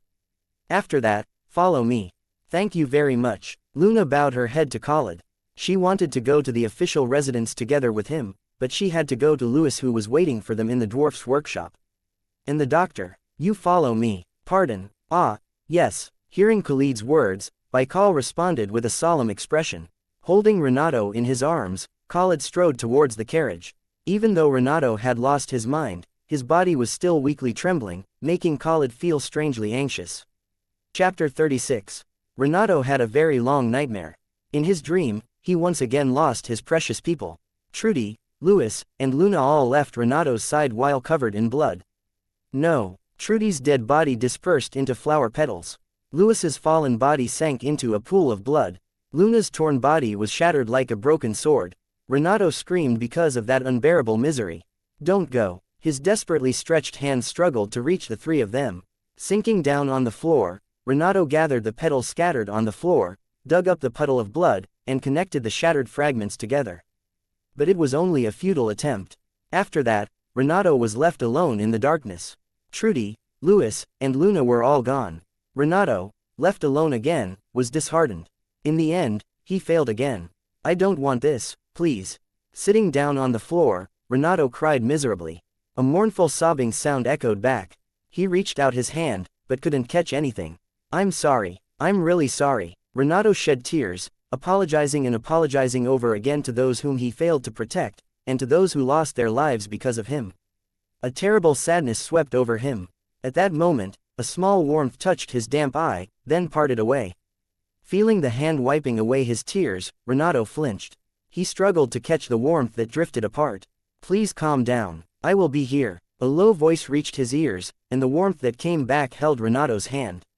Renato finally stopped struggling. Please sleep well. When you wake up, everything will be fine. Really. Renato was not easily relieved by the voice that soothed him.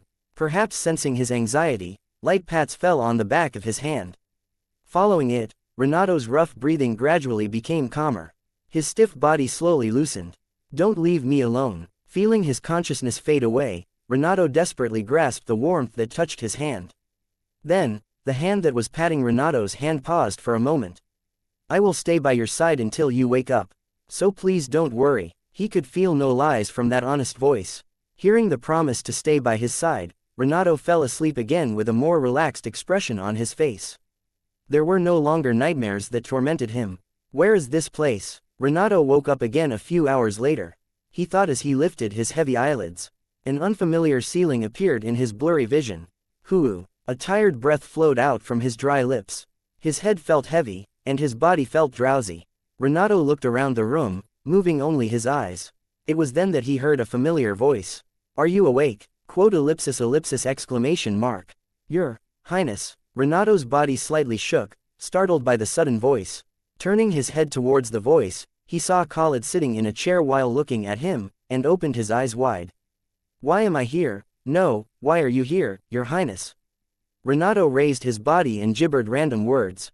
Looking at him, Khalid stood up with a blunt expression. Then he took a water bottle from the table and poured out the water. This is my official residence.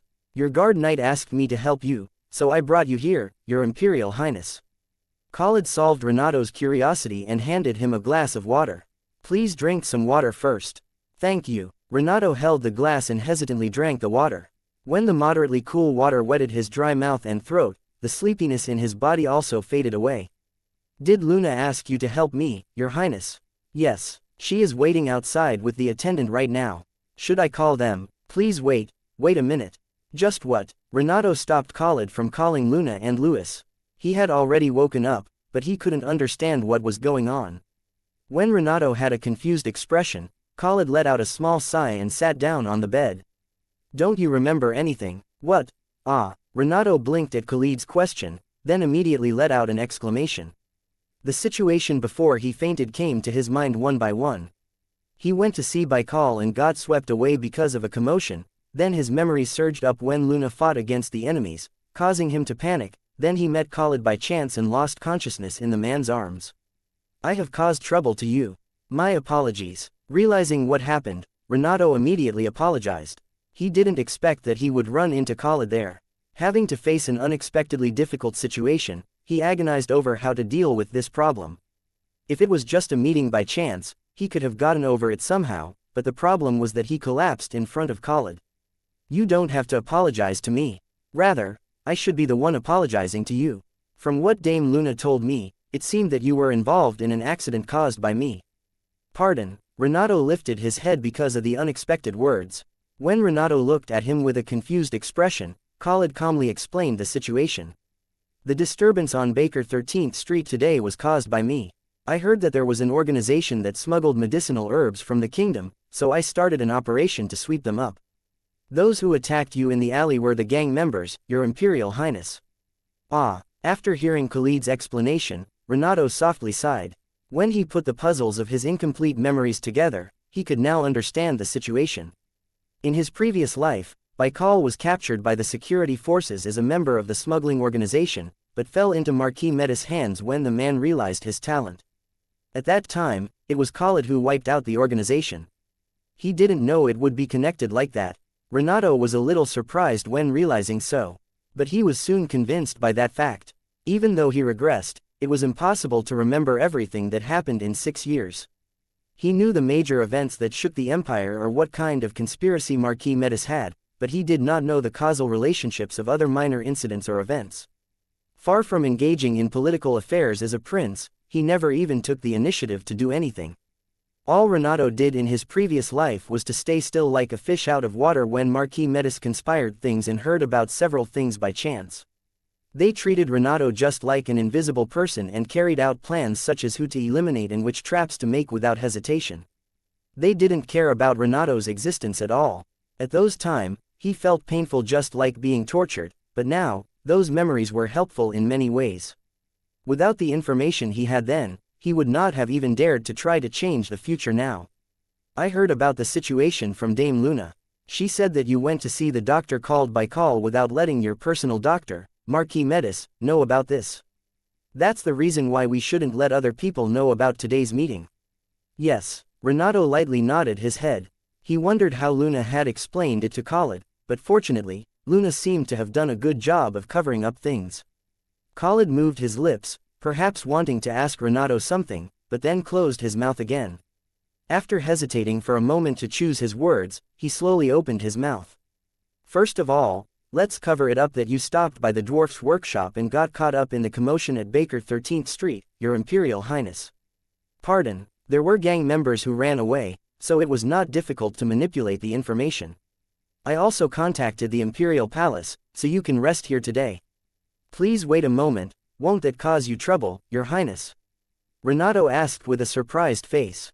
Khalid said today's operation to clean up the smuggling organization was his job as the diplomatic ambassador. If people knew that he, the prince, had an accident and collapsed when Khalid handled things, they would immediately doubt Khalid's ability. This would surely cause trouble for the man. You don't have to do that. I'm just taking responsibility for my mistakes. It was clearly my fault that you had to encounter the gang members, Your Imperial Highness. Khalid had sought cooperation and evacuated the Baker 13th Street people before the operation began. So he felt quite a huge sense of responsibility for this. In fact, there was no one else involved in the fight between the Knight's Order and the gang members other than Renato. I contacted the Imperial Palace because I didn't know when Your Imperial Highness would wake up. The doctor said you were just asleep, but you didn't wake up at all. So I decided it would be better for me to contact the Imperial Palace first and explain the situation before the matter escalates. Doctor. At that word, his mind cleared up as if cold water was poured over him. Renato hurriedly examined his body. His robe and cape were nowhere to be found, and his shirt was unbuttoned. Upon confirming that, his mind became cold. Chapter 37. Did a doctor examine me? The doctor named Baikal who was with us just checked your pulse. He couldn't do more than that because you strongly refused, Your Imperial Highness. I did, yes. When anyone tried to touch your body, you struggled. Even when you came to your senses in the middle, you refused to be examined as well. You don't seem to remember this. When he heard Khalid's words, some scattered memories came to his mind. Renato inadvertently touched his left waist. Perhaps he did so because he thought he shouldn't show his scar. Anyway, since you're awake now, it would be good to be examined by a doctor.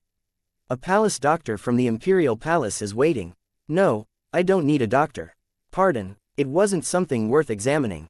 I was just a little surprised. You were not just surprised, you fainted. Right now you may be fine, but there can be problems later. You should see a doctor. I'm not hurt or feeling pain at all. Please don't call the palace doctor, and please let only Louis and Luna come inside. I don't think it's a very good idea, though. Thank you for your concern, but I know my body best.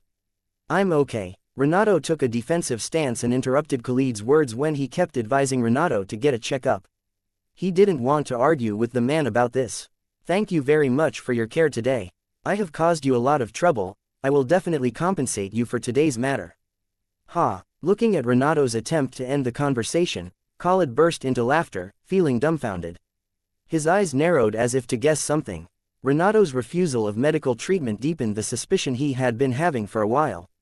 What should I do? Khalid briefly debated whether to pretend not to know or to push Renato now, then made a decision and moved. At first, Khalid tried to pass it on as something that had nothing to do with him, but if the other person behaved like this, it would be different. He had to clearly point out what bothered him to avoid further problems.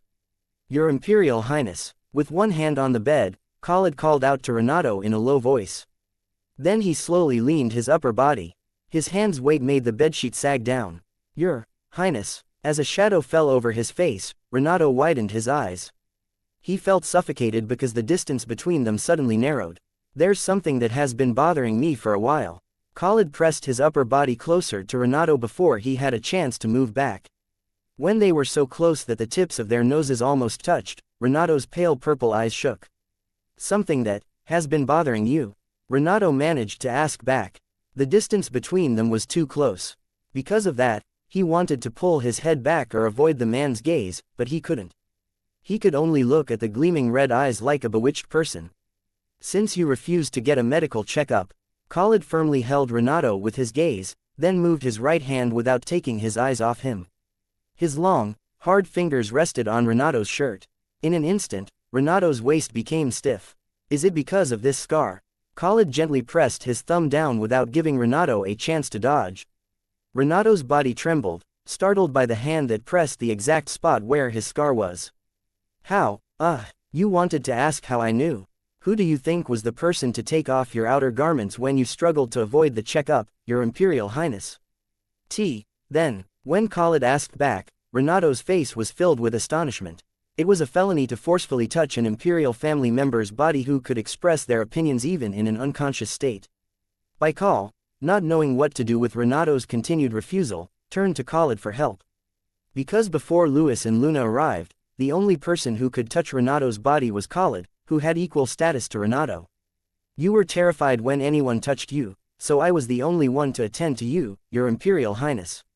I had to wipe your body with a towel because your fever did not drop and you were constantly sweating. And then I found it. Tap, tap, his long index finger touched the scar protruding over the soft skin. Renato trembled because of the touch that stimulated his skin as if gliding on a piano key. Khalid slowly continued to speak, tenaciously watching Renato's reaction. I am the only one who knows about your scar, so please don't worry. I noticed that even your guard knight and the chief attendant didn't seem to know about this yet. His hard finger gently glided along the newly generated skin. Renato's thin cloth rustled along with the man's movement, stimulating his sensitive skin. Renato tightly closed his eyes because of the unfamiliar ticklish sensation. A groan escaped from his closed lips. Stop, please don't do that. Unable to endure the strange sensation, Renato grabbed Khalid's hand that was touching his scar. Only then did Khalid stop moving. Renato let out a breath he had been holding back and panted. He couldn't stop shaking. With a flushed face, Renato looked at Khalid, who tormented him with resentment. He couldn't understand why he had to suffer from this. I don't know why you are doing this, Your Highness. What does a scar on my body have anything to do with you? As if it was a big mistake for me to refuse a checkup. It has nothing to do with me. Khalid tilted his head and asked back. His forehead wrinkled, and his neat eyebrows furrowed. Didn't you propose to me? This matter and that matter. Renato was about to refute that the two matters were different, but then froze and stopped his words. It was because the bright pupils similar to blazing flames had come close enough to fill his vision. Khalid growled in a voice as ferocious as his blazing eyes. I am the type of person who believes that people who will become each other's companions should not have any secrets from each other. Even if it's a mutually beneficial political scheme, or a 3-year contract. You are saying as if you plan to accept my proposal. Renato was momentarily overwhelmed by Khalid's attitude, but then calmly responded. He was confused when the man looked so angry, but if the man had made up his mind to accept his proposal, it wouldn't be hard to understand. It was a big flaw for imperial family members or nobles to have scars on their bodies if they were not knights. Perhaps it would be different if they married out of love, but in the marriage market where thorough calculations and political schemes were made, they would be considered defective items like cracked porcelain. Even if it was a contract, marriage was still marriage. As Renato, who belonged to the Empire's imperial family that was famous for their extraordinary bodies and healing powers, fainted in front of his eyes and even had a scar, it was understandable if Khalid felt bad about his proposal. The man might have felt that he was tricked. Honestly, it's half and half for me, Khalid frankly answered. In fact, he couldn't figure out the exact reason why he was feeling so bad. However, the way Renato kept hiding something and trying to handle things alone was particularly unpleasant to him. Perhaps because while taking care of Renato for several hours, Renato's condition that he had seen was unusual. I'm sorry, I'm really sorry. I don't want that, it was my fault. No, Hick, please, don't leave me alone. Renato didn't seem to remember anything at all, but he didn't just quietly pass out. Having some kind of terrible nightmare, Renato miserably sobbed the entire time he was unconscious, and then repeatedly apologized, saying he was at fault. When Khalid wiped off his sweats, he struggled as if convulsing, or curled up and trembled. And after that, Renato cried and held on to him, so Khalid had no choice but to stay by his side. After a few hours of exhaustion, Khalid came to a conclusion. Renato was not in a normal condition right now. If I only think about the benefits I will get, it is right to accept your Imperial Highness proposal. But there are a lot of things that bother me. What is bothering you? It's difficult to answer everything because my thoughts aren't organized, but, first of all, the conditions are just too good. To the extent that I even wonder if it's a trap. Is good condition a problem? Because I'm the type to think that there is no such thing as goodwill without reason in this world. Khalid said aloud what had been bothering him this whole time. What Renato offered in return for the marriage seemed like an extravagant banquet to him. It was a strange thought, but Khalid felt as if Renato wanted to help him. Chapter 38. If I hadn't put forward those conditions, you would have rejected it without any hesitation, Your Highness. For me, it was a bet to increase my chance of success. If that was your intention, it was half successful. All the knights want me to accept your Imperial Highness proposal. Khalid wryly smiled as he recalled the conversation he had with the Knights' Orders executives. But he soon erased the smile on his lips and made eye contact with Renato. But there are too many things that you are hiding, so I can't just gloss over them because of the good conditions. Just like today as well, there are many things that I don't understand, so I keep wondering. I wonder why it has to be me. What are you talking about? I will ask you straightforwardly. Why me? Why did you choose me as your contract partner? He had asked a similar question before, but this time, his meaning was a little different. Khalid wanted to know Renato's true feelings, not political calculations or deals. With that, he thought he would be able to make a decision. But I think I have already told you why I proposed to you, Your Highness. There is a reason other than that, right? Khalid looked at Renato with a confident expression. He came up with this thought a while ago. Khalid, please, help me. Just before fainting, Renato was calling his name. The voice that made his heart ache for a moment was filled with a sense of familiarity as if calling out to someone Renato had known for a long time. Hearing that voice, Khalid remembered how Renato was strangely welcoming toward him when they first met. Renato was also aware of his subtle conflict with Mariam, which only his closest aides knew. It was not long before his strange feeling sprouted into clear doubt. Khalid wanted to know where Renato's one-sided intimacy with him came from. I'm sure anyone other than me would have been interested in the conditions that you offered, Your Imperial Highness. And yet you chose me. A change of nationality did not mean a change in origin. Renato must have known that it would be less burdensome to hold hands with a suitable noble in the Empire rather than with Khalid, a royal of another country. However, Renato chose Khalid. And he reached out to him. He said Khalid was the right person, and it could only be Khalid. I want to know the real reason why you insist that it has to be me. Renato gulped when Khalid stared straight at him. The man's glistening red eyes were urging him to reveal the secret he was keeping. I can't step back here. Renato raised his neck, not avoiding Khalid's gaze. Now, he had to be brazen. You must have felt something at the last welcome banquet as well, Your Highness. Do you really think there will be anyone among the Empire's nobles who will hold my hand? That, Khalid muffled his words, remembering the nobles who secretly looked down on Renato in the banquet hall. When the man showed that kind of reaction, Renato deliberately asked further. I don't know what it is like in the Khan Kingdom, but in the Empire, 20 is not a young age. Do you understand what it means that I still don't have a fiancé at this age? A beta could also give birth to an alpha or omega by having a dominant omega as their companion.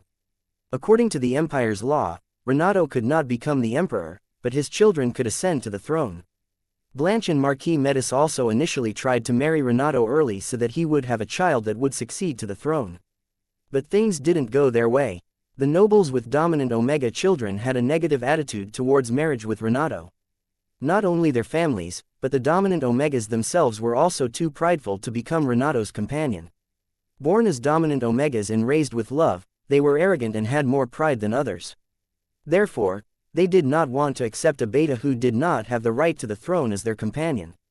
Of course, some people showed interest in Renato even under such circumstances. After all, if they gave birth to either an alpha or omega child, that would make them the next emperor's mother or maternal relatives. But that also collapsed when Trudy was born. Since an alpha like Trudy was born, even if they married Renato, there would be no benefit to them. Thus, Renato held his debutant and coming-of-age ceremony without a fiancé. "You are the best person I can choose at the moment, Your Highness." Is that really the only reason? As soon as Renato finished his answer, a sharp question returned. Khalid fiercely stared at Renato with scrutinizing eyes. The answer that Khalid was the best person Renato could choose was not a lie, but it wasn't the full truth Khalid was hoping for either. "I will ask you again. Is there really no other reason?" Their gazes met in the air. Meeting the man's blazing red eyes, Renato unknowingly seized the blanket. Facing the eyes filled with a determination to thoroughly dig out what he was hiding, he could feel his neck become cold. Renato felt as if a sharp sword was pointed close to his neck. "If it were you, I thought you would help me this time too." Renato struggled to swallow the words that came up to his throat. After all, he couldn't reveal everything here. "How can I say that in my previous life, you proposed to me as well?" Suppressing his soaring emotions, Renato lowered his gaze. It was purely because of the memories of his previous life that he planned to marry Khalid by contract. "The king of the Khan kingdom has sent you a marriage proposal. Does this even make sense?" When he heard from Maximo that Khalid had proposed to him, Renato immediately knew that the man had taken action to keep their old promise. "I will definitely come back. Even if I can't come back, I'll keep my promise somehow, so please hold on a little longer." Shortly after Maximo became the emperor, Khalid was forced to leave for the Khan kingdom. It was because Queen Mariam suddenly passed away. Before leaving the empire, he asked Renato to wait for him. And exactly 2 years later, Khalid, who became the new king of the Khan kingdom, took action without forgetting his promise to Renato. He sent a letter of marriage proposal stating that he would like to have Renato as his companion. However, in his previous life, Khalid and Renato never met again. The two never got married, either. "What's your relationship with that goddamn bastard?" "Just what? That punk? Fuck. You just pretended to be docile, how dare you?" "Just when? Since when have you had that kind of relationship with that bastard?" "You didn't. Do you really think I will believe that?" On the day Khalid's proposal arrived, Maximo expressed inexplicable anger and terribly pressed Renato. Then the man couldn't hold back his rage, and, "Don't think about it." Feeling his stomach become hot, Renato bit his lip. Just thinking about it gave him chills and pain at the scar in his lower abdomen. In his previous life, Khalid's proposal caused Renato's death. But Renato did not resent him. Rather, he was grateful. He was grateful that Khalid did not forget his promise to him, and that as a result, he had gone back in time. "Your Imperial Highness." When Renato's complexion turned pale, Khalid had a startled expression. Renato's cheeks, which had regained their complexion a little, seemed to have turned white again. "My apologies. I was too agitated and was rude to you." Realizing his mistake, Khalid immediately apologized. He thought he was pushing a person who just woke up after several hours too hard. "I'm quite slow-witted, so I'm not sure what you are looking for as an answer, Your Highness." Looking at Khalid apologizing to him, Renato avoided answering. In his heart, he wanted to tell Khalid everything. To him, Khalid was stronger and more reliable than anyone else when the man was on the same side. In the past, Renato also relied on his strength and received a lot of comfort. But that Khalid was only in his previous life, while it was dangerous to believe in Khalid now. Especially when the man suspected that Renato was hiding something like now. "Okay, I will not ask any more questions now." Khalid softly sighed when Renato refused to answer, then withdrew. When reflecting, he felt that he was too agitated today.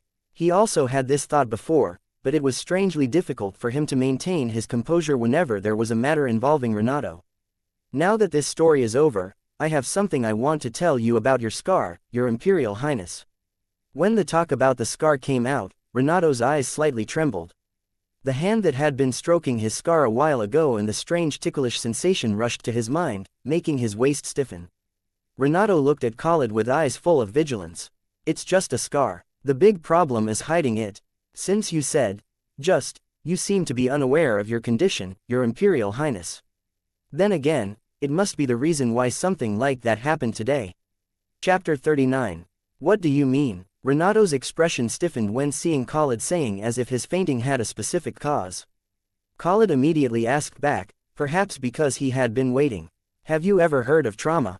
Trauma. In other words, I'm talking about post-traumatic stress disorder. It refers to the situation when a person who was severely traumatized by war or disaster feels the same fear or pain when they encounter a similar situation. Should I explain it more simply?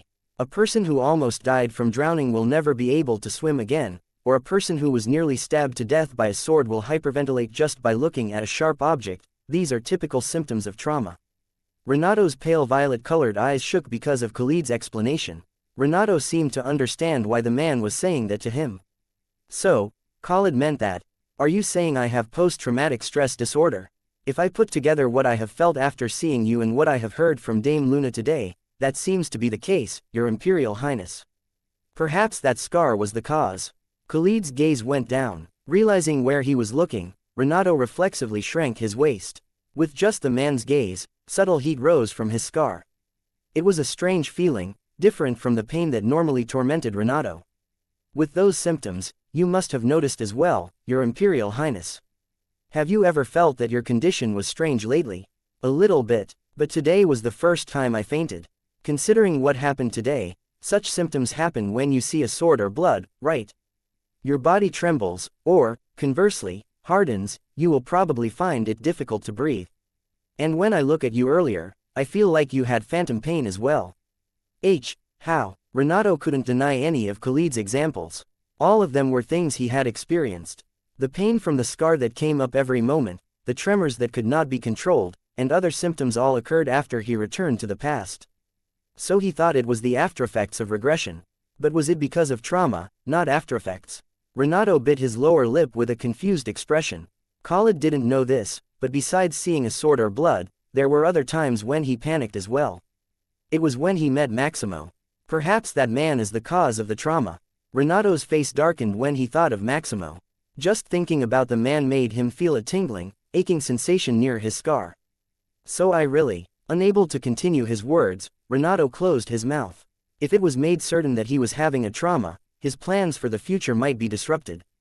You will have to be diagnosed to know for sure, but I think it's likely to be post-traumatic stress disorder. How do you know this, Your Highness? Post-traumatic stress disorder is a disorder that many knights and soldiers suffer from. I have seen countless people with the same symptoms as Your Imperial Highness over the years. It was very arduous to stay sane on the battlefield where people died every day, where a comrade who laughed and chatted with them in the morning returned as a cold corpse in the afternoon. The wound caused by the death of a comrade, the guilt of murder, the primal fear of dying. Khalid had met people who suffered from traumas because of various reasons. Some of them eventually gave up the sword path. In severe cases, they even took their own lives. That was why he felt worried about Renato. If you leave it like this, your symptoms will only get worse. You should start treatment right away. But, Renato hesitated with a troubled expression. If he was fortunate enough, he might be able to receive treatment without Marquis Metis knowing, but he was not confident to explain when and how this scar appeared. Is it also because of Marquis Metis? Seeing Renato hesitating to seek treatment, Khalid recalled what he had seen in Nasir's report. Renato had made up his mind to part ways with Marquis Metis, so it was understandable that Renato didn't want to show his weak side in front of that man, but if he didn't get treatment, his symptoms would only get worse. Would you like to meet the military doctor on our side? After agonizing for a while, Khalid carefully recommended. He knew it wasn't good to do Renato a favor when he still couldn't decide whether he would be with Renato in the future or not, but he couldn't turn a blind eye to a sick person. Military doctor? Yes. Sir Suad is an expert in trauma therapy. I think it'll be fine if you receive medical treatment for a short while whenever you visit the diplomatic office for business. Even Marquis Metis would not know the details of what was going on in the diplomatic office where Khalid exerted influence.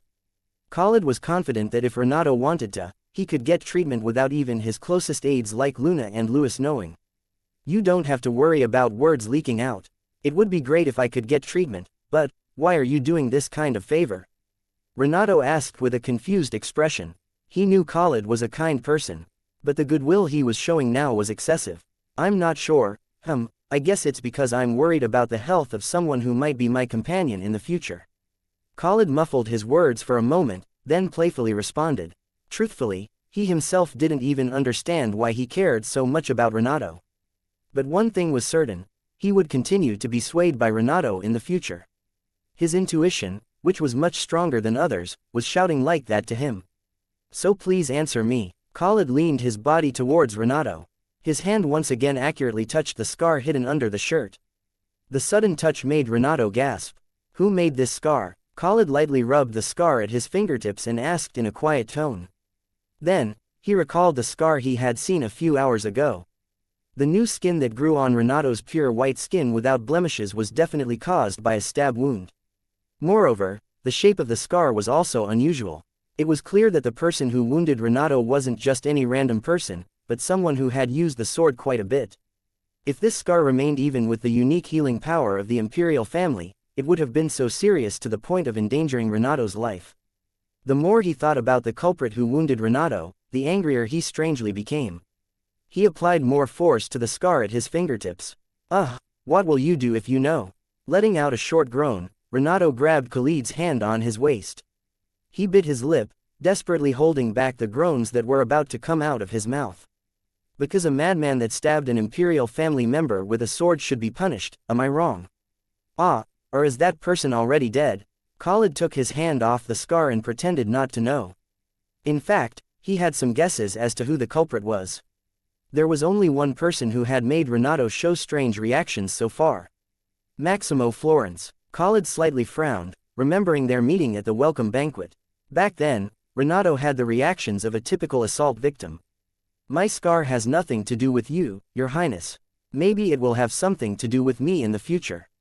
Hearing Khalid's words, Renato's expression subtly changed. He felt like he was continuously swayed around by this man from a while ago. Feeling choked up for some reason, Renato pursed his lower lip. Renato was slightly annoyed by Khalid's attitude of acting vaguely as if he would accept the proposal, while still attempting to solve his own curiosity. If you are curious, please marry me. Excuse me, I'll let you know when you accept my proposal, Your Highness. I beg your pardon, I am not yet your companion, Your Highness. I'm just someone who might be your companion. So I don't feel obligated to answer your question. Renato refused to answer Khalid's question in a sullen tone. Khalid's face became blank for a moment because of the sharp reaction that was unlike Renato's. But soon, the corners of his lips went up, and he let out a soft chuckle. You are right, Your Imperial Highness. I was being rude. With soft laughter, Khalid lightly retreated as if admitting his defeat. However, the distance between the two was still close enough to faintly feel each other's breath. Feeling uncomfortable, Renato moved his body back. If you know now, however, you know what it means to become an Alpha's companion but still insist on marrying me, right, Your Imperial Highness? Excuse me, Renato was about to ask Khalid to part away from him, but stopped when hearing the man's words. Knowing what it means, his light purple eyes stared at the red irises with suspicion. Khalid smirked when seeing Renato react like that. It was a mischievous smile just like a villain who found someone to tease. I don't know about marriages with betas, but alphas and omegas have the duty to consummate the wedding even if they are married for convenience. Chapter 40. Note: Happy 40 chapters. Consummate. Yes, when alphas and omegas have a companion, they should only spend their ruts and heat cycles with that person. Alphas and omegas were more instinctive and weaker against desire than betas. This was because of their innate pheromones. In the past, it was common for people to spend the night randomly because of sudden ruts and heat cycles, and end up having unwanted children. Some committed adultery and then escaped using pheromone excuses, and scandalous affairs also happened. To prevent those kinds of catastrophes, alphas and omegas were taught to control their pheromones and resist others' pheromones from an early age. In addition, There was a social rule stating that they could enjoy a free sex life before marriage but had to strictly keep their loyalty to their companion after marriage. In particular, in the Khan kingdom with its strict monogamous society, paramours and illegitimate children that destroyed the family's peace were greatly despised. People there placed great importance on keeping marital obligations even in arranged marriages. The union of an alpha and a beta is no exception. And I am a dominant alpha. As a knight, I usually control my ruts with inhibitors, but I can't do that every time. No matter how great a knight was, they wouldn't be able to go into battles when their ruts or heat cycles came. At those times, their rationality disappeared, and only instincts remained. For that reason, those who were in the army were closely monitored and took inhibitors to control their cycles. However, there was a limit to artificially blocking the body's natural phenomena. To prevent inhibitors' side effects, it is advised to stop taking inhibitors and have a natural rut once every few months. Do you know why I brought this up? As soon as Khalid asked that question, he embraced Renato's waist with his arm and pulled Renato towards him just like a beast snatching its prey. Unable to react to the sudden physical contact, the slender body was helplessly dragged by Khalid. The moment their bodies overlapped, a breath as cool as the air of a winter forest tickled Renato's lips, and a strangely sweet yet bitter body odor stimulated his nose. Surprised, Renato grabbed the firm shoulder at his fingertips. Even if it's a contract, marriage is marriage, and my companion for 3 years will be you, your Imperial Highness. That means when my ruts come, you will have to spend the night together with me. That, Renato's violet-colored eyes shook because of that low whisper. His white and thin eyelashes trembled like snowflakes. Khalid asked in a low voice, looking at Renato as if he was about to devour him. What do you think, your Imperial Highness? Are you prepared to entangle your body with mine? Huff. In response to the straightforward question, Renato swallowed a gasp and curled his lips inward. Just now, their lips almost touched. In addition, their faces were very close to each other now. Please answer me. When Renato closed his lips, refusing to answer, Khalid's fingers that had been firmly holding his waist went up along his small back. The action made Renato's back stiffen and the back of his neck tremble. Wait, Finally, Renato, unable to bear it, raised his voice, but couldn't finish his words and curled his shoulders. Before he could notice, the man's fingers already reached the nape of his neck and touched his purple-tinted silver hair. Is this your first time being touched like this? Feeling the body in his arms stiffen, Khalid asked in a gentle tone. Renato didn't answer. To be exact, he couldn't. Every time Khalid spoke, either the man's lips or his breath would brush and tickle the gap between Renato's nose and his upper lip. If Renato moved his lips, he thought their lips would really touch. In the end, Renato only slightly nodded his head instead of answering. Then Khalid furtively smiled with an expression saying that Renato's answer was predictable. Renato was obviously not good at making contact with other people. Of course he wasn't good at sexual innuendo like this, but he seemed to have little experience in intimate skinship with someone, such as hugging or stroking, as well. Was that perhaps the reason? Khalid felt as if he was bullying a small white rabbit when Renato reacted to every little touch. If we get married, we will have to do more than this in the future, but... Together with his wicked words, Khalid's long, hard fingers ran through Renato's soft hair without hesitation. When Khalid touched the soft earlobe with his thumb, the body in his arms grandly flinched. Khalid briefly enjoyed the feeling of the thin, fine hair gently flowing between his fingers, unlike his own thick and rough hair, and then moved his hand away. What am I supposed to do if you are surprised and stiffen up at only this level? His faintly heated red eyes looked down at Renato's bright red face, which seemed as if the sun had set there. Seeing the red cheeks heat up as if they were about to burst, Khalid suddenly had a strange worry that if he teased Renato more here, he might cry. Should I stop here? Engulfed in an incomprehensible regret, Khalid pulled his body back, which was so close to Renato that their breaths were entangled with each other's. Khalid had intended to alert the innocent Prince Nim and scare him a little to reconsider his thoughts on marriage, but he was unwittingly absorbed in the reaction that was much cuter than expected. Hoo! Renato let out a breath he had been holding back when feeling the warmth moving away from him. His entire body was shaking just like his heart. Do you realize what it means to marry me now? Renato was still breathing heavily with his flushed face. He felt upset because while Khalid was completely fine without any signs of embarrassment, he lost his composure with only that kind of thing. I have to admit this. Truthfully, he hadn't really thought much about the consummation that Khalid was talking about until a while ago. Renato meekly admitted his mistake. It was unavoidable since he had lived a life in which he had never had a proper relationship with anyone, let alone dating, in a world as narrow as inside a cage. Although he received compulsory sex education as a prince, it was literally just a formality. He might have dreamed of having a companion when he was young, but when he grew up to a certain extent, he gave up the expectation of having someone next to him for the rest of his life. Of course, it wasn't that there was absolutely no seduction from other people at all. Renato's appearance was so exceptional that even the nobles who disdained him had to recognize it. Perhaps because of the fairy blood flowing in their bodies, the imperial family of the Florid Empire had a mysterious aura reminiscent of flowers or trees. In addition to that, Renato's beauty also resembled Blanche, the flower of the social circle. Noble with excellent aesthetics often referred to Renato as an odorless flower. Among them, there were people who approached him as well. Naturally, Renato refused the approaching attempts of those who harbored irreverent desires. As a result, he had no choice but to be sexually ignorant compared to his age. Therefore, even when he proposed to Khalid, he didn't think deeply about it. Honestly, he also found it surprising that an alpha like Khalid was willing to spend the night with a beta like him. It was because most of the alphas and omegas that Renato had met in the past didn't want to sleep with a beta. The weight of marriage, whether it is out of love or a deal, is never light.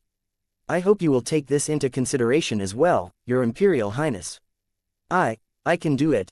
Upset because of Khalid's tone as if talking to a child, Renato raised his voice in rebellion. He looked up at Khalid with a stubborn expression. I was just surprised. I already said the other day that when we are married, I will fulfill the duty of a companion. Of course, I was thinking about that as well. I shouldn't give Khalid an excuse to reject. Renato protested with a little lie. He wanted to speak calmly and confidently, but his tongue kept twisting. I don't have any experience, but once I get used to it, I can do it as much as you want. So, please don't worry about this and just think seriously about the marriage proposal. Well, if you say so. Somehow the talk became too long. I will call your guard knight and attendant right away. Khalid stared at him with his eyes narrowed, seemingly unable to believe Renato's words, then got up from the bed with a light smile. He thought that it was not good to torment a patient too much. Even if you don't wish to get a medical checkup, please meet a palace doctor. If you don't do so, I think trouble might occur later. I understand, and please think about being introduced to our side's military doctor. It's not a bad thing for you, Your Imperial Highness. After finishing his words, Khalid left the room. Renato, who was left alone and did not know what to do, repeatedly clutched the blanket, then released it. He felt as if Khalid's breath and touch that brushed against his skin were still there. Chapter 41. You must have had a hard time because of what happened. 3 days after Renato stayed overnight at Khalid's official residence, a tea time was held in the greenhouse belonging to the inner palace at Marquis Metis' request. The Marquis comforted Renato in a benevolent voice. You don't know how surprised I was when I heard that you were attacked by the gangsters and passed out. Marquis Metis made a distressed expression as he recalled hearing the news of Renato a few days ago. He was not surprised by most things, but at that moment, he was greatly taken aback. I had to go to the suburbs of the capital that day, so I heard the news late. As your personal doctor, I'm disqualified. My apologies. It is not something you should apologize for, Marquis. I only became unconscious for a moment. Thanks to the Grand Prince's emergency measures, I was able to recover. A military doctor from the Khan Kingdom and a palace doctor said that there was no major problem. When the Marquis apologized, Renato smiled to assure the Marquis that he was fine. He deliberately took action knowing that Marquis Metis was leaving the capital for a house call that day. I'm glad that nothing serious happened. But just in case, can I do a quick check-up for you after drinking tea? I would be grateful if you could do so. As soon as the conversation between the two was finished, Blanche put down the teacup and opened his mouth as if it was his turn. You seem to have done useless things ever since becoming the special protocol officer. Why did you visit the dwarf's workshop in the first place? You could have just left it to your subordinates. My apologies. I had to go there personally to get the order. I was motivated by the wish to do well. Hearing Blanche's rebuke, Renato bowed his head in a submissive manner. Although he had never expected it in the first place, when facing the face and voice carrying no worries at all, he still couldn't help but had a bitter smile. HMPH, What can you even do? What the hell was the Emperor thinking when he appointed you as the protocol officer? Blanche, who had been staring at Renato, shifted his gaze to Maximo, who had been sitting there with a sullen expression for a while. But your expression is quite bad today, young lord. Do you perhaps feel uncomfortable anywhere? It's not that I'm feeling uncomfortable, but the more I think about it, the more detestable that Grand Prince is. Maximo replied, perhaps having waited for Blanche's question. His voice was full of hostility towards Khalid. Detestable. We briefly exchanged greetings at the welcome banquet. He was arrogant even back then. I thought he was behaving like that because he had good skills, but now he has already caused problems. They say he is an excellent knight who has never been defeated, but he couldn't do his job properly, so I'm honestly disappointed. How careless he was to even miss some gangster remnants, causing His Imperial Highness to be attacked. Renato slightly frowned when Maximo suddenly criticized Khalid. Something felt unsettling. While Renato contemplated how to stop him, Maximo continued his words. This cannot be overlooked. His Imperial Highness must be compensated for the damage he has suffered. Damage compensation, do you have any good ideas? The best thing is to get consolation money from him, but what kind of money would a poor country living as mercenaries even have? We have to rip him off with something else. Something else? What do you mean? I think we should ask him for free monster subjugation or other military cooperation. Even if we don't do anything, it seems that the Ministry of Foreign Affairs is trying to take action as well. Is that so? Yes, I heard that was why the Grand Prince entered the palace today. Anyway, I don't think it's reasonable for His Imperial Highness to continue his work as the protocol officer. When Maximo's arrow pointed toward him, Renato turned his head to look at the man. What do you mean, Lord Maximo? It's just like what I said. I hope you can step down from your duties as the protocol officer right now. When their gazes met, Maximo gave an unpleasant smile. In a relaxed manner, he persuaded Renato to step down from his job as the protocol officer. It was a command from His Majesty the Emperor. I cannot afford to quit. We have a good excuse, don't we? We can say that you need medical attention after this attack. Would His Majesty the Emperor force a sick person to work? The man's deep purple eyes sharply gleamed. They were filled with the willingness to somehow bring Renato down from his position as the protocol officer. Isn't that right, Your Majesty? Maximo asked for Blanche's consent, perhaps thinking there was no need to talk to Renato. As long as Blanche and Marquis Metis agreed, there would be no need to care about Renato's will. Since His Imperial Highness was injured, there would be many things to be ripped off from the Grand Prince. I don't think it's a bad idea, but Blanche, who had been dissatisfied with Renato's appointment as the protocol officer, showed interest. However, the final decision belonged to the Marquis. What do you think, Father? Well, Marquis Metis pondered while stroking his beard. Feeling urgent when seeing that, Renato quickly opened his mouth. The Grand Prince already knows that there is nothing wrong with me. If we suddenly say I was injured, he would think it's strange. We can say that you are suffering from aftereffects. Maximo responded, interrupting Renato's words. He glared at Renato with a gaze saying his attempt was just futile. Renato's scar throbbed because of the man's gaze, but he did not give in and reaffirmed his opinion. If I suddenly step down from my job as the protocol officer, His Majesty the Emperor will not be pleased. We have yet to know what his intention was when he appointed me as the special protocol officer. Trying to ignore Maximo's gaze stabbing at his cheek, Renato talked to Marquis Metis. After all, it was the Marquis who could decide on Renato's protocol officer issue at this place. Even if Maximo objected, it would be over if Renato could persuade the Marquis. If His Majesty the Emperor takes issue with my resignation or gets angry, things may get even worse. That's also true. Marquis Metis, unaware that Renato had joined hands with Tristan, nodded his head. Among them, Renato was the only one who could grasp the Emperor's intentions or extract information from him. Things might be different later, but a connection between the Emperor and Renato wouldn't have started now. Above all, Grand Prince Khalid was very sorry for me. At times like this, I think it would be better for me to show my face more often to provoke his guilty conscience and build an acquaintance. If he insisted more strongly now, the Marquis would certainly think it was strange. Renato deliberately trailed off his words, pretending to watch Marquis Metis' reactions. To avoid the Marquis' suspicion, he should show a timid attitude just like before. I don't think His Imperial Highness needs to resign from his job as the protocol officer. As you just said, Your Imperial Highness, the Grand Prince owes you a debt. It will be a big help when we bring him to our side in the future." Fortunately, Renato's trick worked against the Marquis. Marquis Metis sided with Renato, not Maximo. Maximo opened his mouth, intending to protest, but then closed his mouth again. He was not yet strong enough to complain or protest against the Marquis. "The most important thing is for you to build a close acquaintance with the Grand Prince as soon as possible, Your Imperial Highness." "Is that possible? I will try my best," Renato answered in a small voice. Marquis Metis wriggled one eyebrow, dissatisfied with his lack of confidence, but he still gently smiled. "Just what are you thinking?"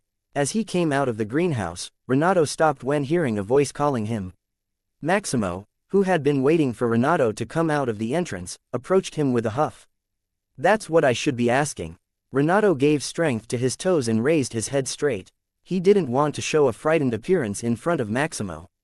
"You told me to stop being the protocol officer. Were you out of your mind? Do you think I told you to quit for my sake? It was for you. Do you still want to do that job after passing out on a dirty street because of that bastard? Mind your words. The Grand Prince helped me. If it wasn't for him, I might have been seriously injured." "Ha!" Maximo burst into laughter, shocked by Renato's defense of Khalid. Then, the man pushed his ominous wrinkled face close to Renato.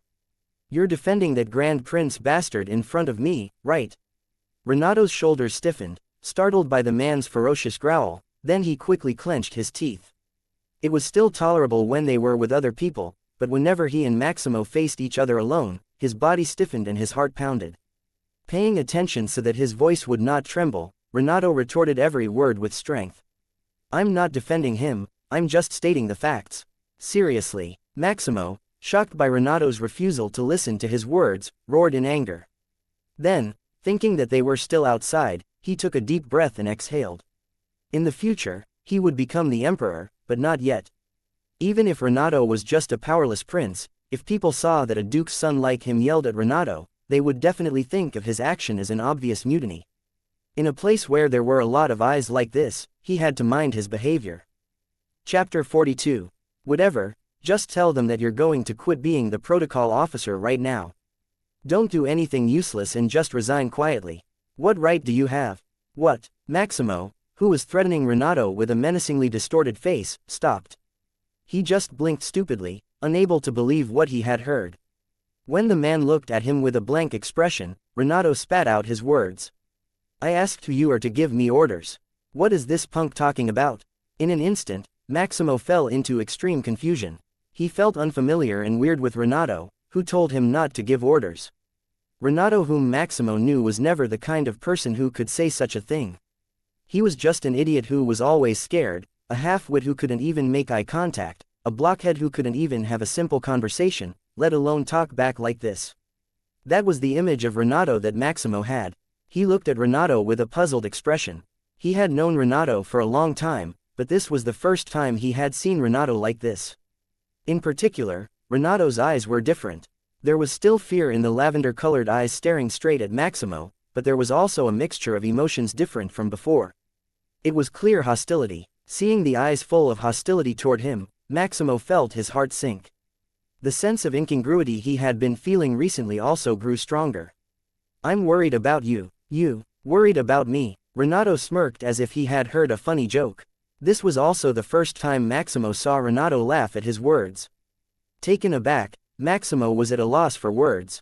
"I will take care of my own business. So you don't have to care about this." A voice as cold as the winter wind pierced into Maximo's ears. The man's magenta eyes violently shook because of the words that clearly drew a line. Not caring about that, Renato passed by Maximo because he had nothing more to say. However, a roughly stretched hand caught him. Renato's body momentarily stiffened. Goosebumps ran up from the wrist held by Maximo to his entire body. "I don't have to care. What the hell are you talking about?" Maximo firmly pulled Renato and expressed his anger in a clearly sunken tone. His forehead fiercely wrinkled, and his purple eyes filled with rage fiercely gleamed. The moment he faced the man's angry expression, Renato's memories of his previous life surged up again. "Smile. Stop crying and smile. Damn it. Goddamn beta. Fucking Florette." A strong headache struck him when that voice resounded in his head. Clenching his teeth, Renato held back a groan. The area around his scar burned as if it were on fire. I can't show weakness here. Renato gave strength to his toes and endured Maximo's gaze. Then, he forced his throat to make a sound. I don't understand why you keep disturbing me, the last time as well, but don't interfere anymore. Interfere? You are interfering with my work now. No. It has nothing to do with you whether I'm the protocol officer or not. The voice flowing from his quivering lips was awfully cracked, but Renato continued to speak. Why does it have nothing to do with me? You and I are on the same boat. To be exact, you, His Majesty the Empress, and Marquis Metis are on the same boat. What kind of wordplay is that? It's not a wordplay, it's the truth. Have you ever recognized me as an equal? Never. Because I was only a sidekick. Renato looked at Maximo with a smile while deprecating himself. Then, Maximo's face became so unsightly that it couldn't contort more. Have you really gone crazy? Reaching the limit of his patience, Maximo seized Renato's wrist as if to crush it. Renato groaned because of the pain in his wrist. I'm scared. Having to face violence, Renato felt an inevitable fear. He felt like Maximo would raise his hand to strike his head or slap his cheek at any moment. It was because of the memories engraved deep in his bones. I am the Emperor. The Emperor. But why? Damn it, are you also laughing at me internally? You thought I didn't know that you also think I deserve this? If it weren't for your blood, you would have already died by my hands. Maximo, who was mentally cornered with doubts about his legitimacy, often vented his anger on Renato. Renato remembered all the terrible violence that was inflicted on him. Maximo didn't stop when Renato screamed, apologized that he was wrong, or begged him to stop. Blanche and Marquis Metis also inflicted numerous wounds on Renato, but Maximo used more direct and destructive violence than what they inflicted. Yes, I have gone crazy. Renato affirmed Maximo's words and forcibly raised the corners of his lips. His jaw twitched and his heart pounded. Even his legs, which had lost their strength, trembled mercilessly. Is this a symptom of trauma? Renato recalled the explanation Khalid had given him 3 days ago. Just like what the man said, Renato didn't even know that something had gone wrong with him. Even though time had returned, all his memories remained. It was still the same now. Renato wanted to run away as far as possible from Maximo, shaking off the hand that was holding his wrist. But he desperately endured. If he really was traumatized by Maximo like Khalid said, he shouldn't run away now. If he trembled like an idiot every time he encountered Maximo, he wouldn't be able to protect Trudy, as well as Louis and Luna. So he persisted. Even if his stomach was boiling, even if his scar was tingling and his intestines felt like flipping over, he persistently gave strength to his toes. The desire not to lose a loved one again became the strength for Renato to face Maximo. However, there were times when things didn't go according to his will. Renato felt his vision gradually become blurry and his mind wander. Perhaps at this rate, he might really pass out in front of Maximo. Come to your senses. Renato pushed himself and bit the flesh inside his mouth. Then, along with stinging pain, a metallic taste spread in his mouth. Thanks to that, his mind came back a little. Maximo Florence, you know what? Renato, whose complexion had turned pale, faintly smiled as he swallowed the blood in his mouth. Seeing the smile that seemed to crumble at any moment, Maximo stiffened. His hand, which seemed as though it would break Renato's hand, also momentarily lost strength. Let me say this. Not missing the opportunity, Renato shook off the man's hand. Then, he took a few steps backward to distance himself from Maximo. I really hate you. What? Maximo reached out to grab Renato again, but stopped moving. Hate. That word flew like a dagger and pierced his chest. Should I say it again? I hate you. Renato conveyed his feelings without trembling so that his pronunciation would not be slurred. This was his declaration of war against Maximo. In his mind, he clearly knew a fact. Just like the current Baikal was not the Baikal that contributed to Trudy's death, the Maximo in front of him was not the Maximo who took Renato's life. However, Renato's body was deeply engraved with the horror and pain of violence that the man had inflicted. And above all, he had no expectations that Maximo would change just like Baikal. If Baikal was a weak person swayed by the will of people in power, Maximo was a tyrant who trampled on others with his own will. Blanche and Marquis Metis were also the same. Even in this life, they would never give up the next throne. And apart from that, the three of them had already committed many sins. Not only were they involved in Ludmila's death, but in the process of taking control of the noble faction, they destroyed several families and ruined many lives. Thanks to Marquis Metis' evil deeds, Renato was able to oppose them without any hesitation or any expectations. So, from now on, don't unnecessarily pretend to be close to me. I am not your person. Maximo didn't say anything in response to Renato's declaration. To be exact, the man seemed to be out of his mind. He just looked at Renato with a blank expression. Then please go home safely, Lord Maximo. I hope you will be more polite to me the next time we meet. Renato gave Maximo a one-sided greeting and turned around without any regrets. He forced his weak legs to move. Although he poured out his words bravely, it wasn't that he was not scared of Maximo. Renato was afraid that the man would chase after him and start a fight again. It was something that the Maximo he knew would definitely do. Before that could happen, he had to stay as far away from the greenhouse as possible. However, Renato couldn't last long and collapsed. When the tension was relieved, his body reached its limit, then fell. Fortunately, he managed to reach out his hands before hitting the ground, preventing him from completely falling down. Ah! Half lying on the floor, Renato groaned because of the pain in the palm of his hand. It seemed that his palm was scratched. Previous chapter.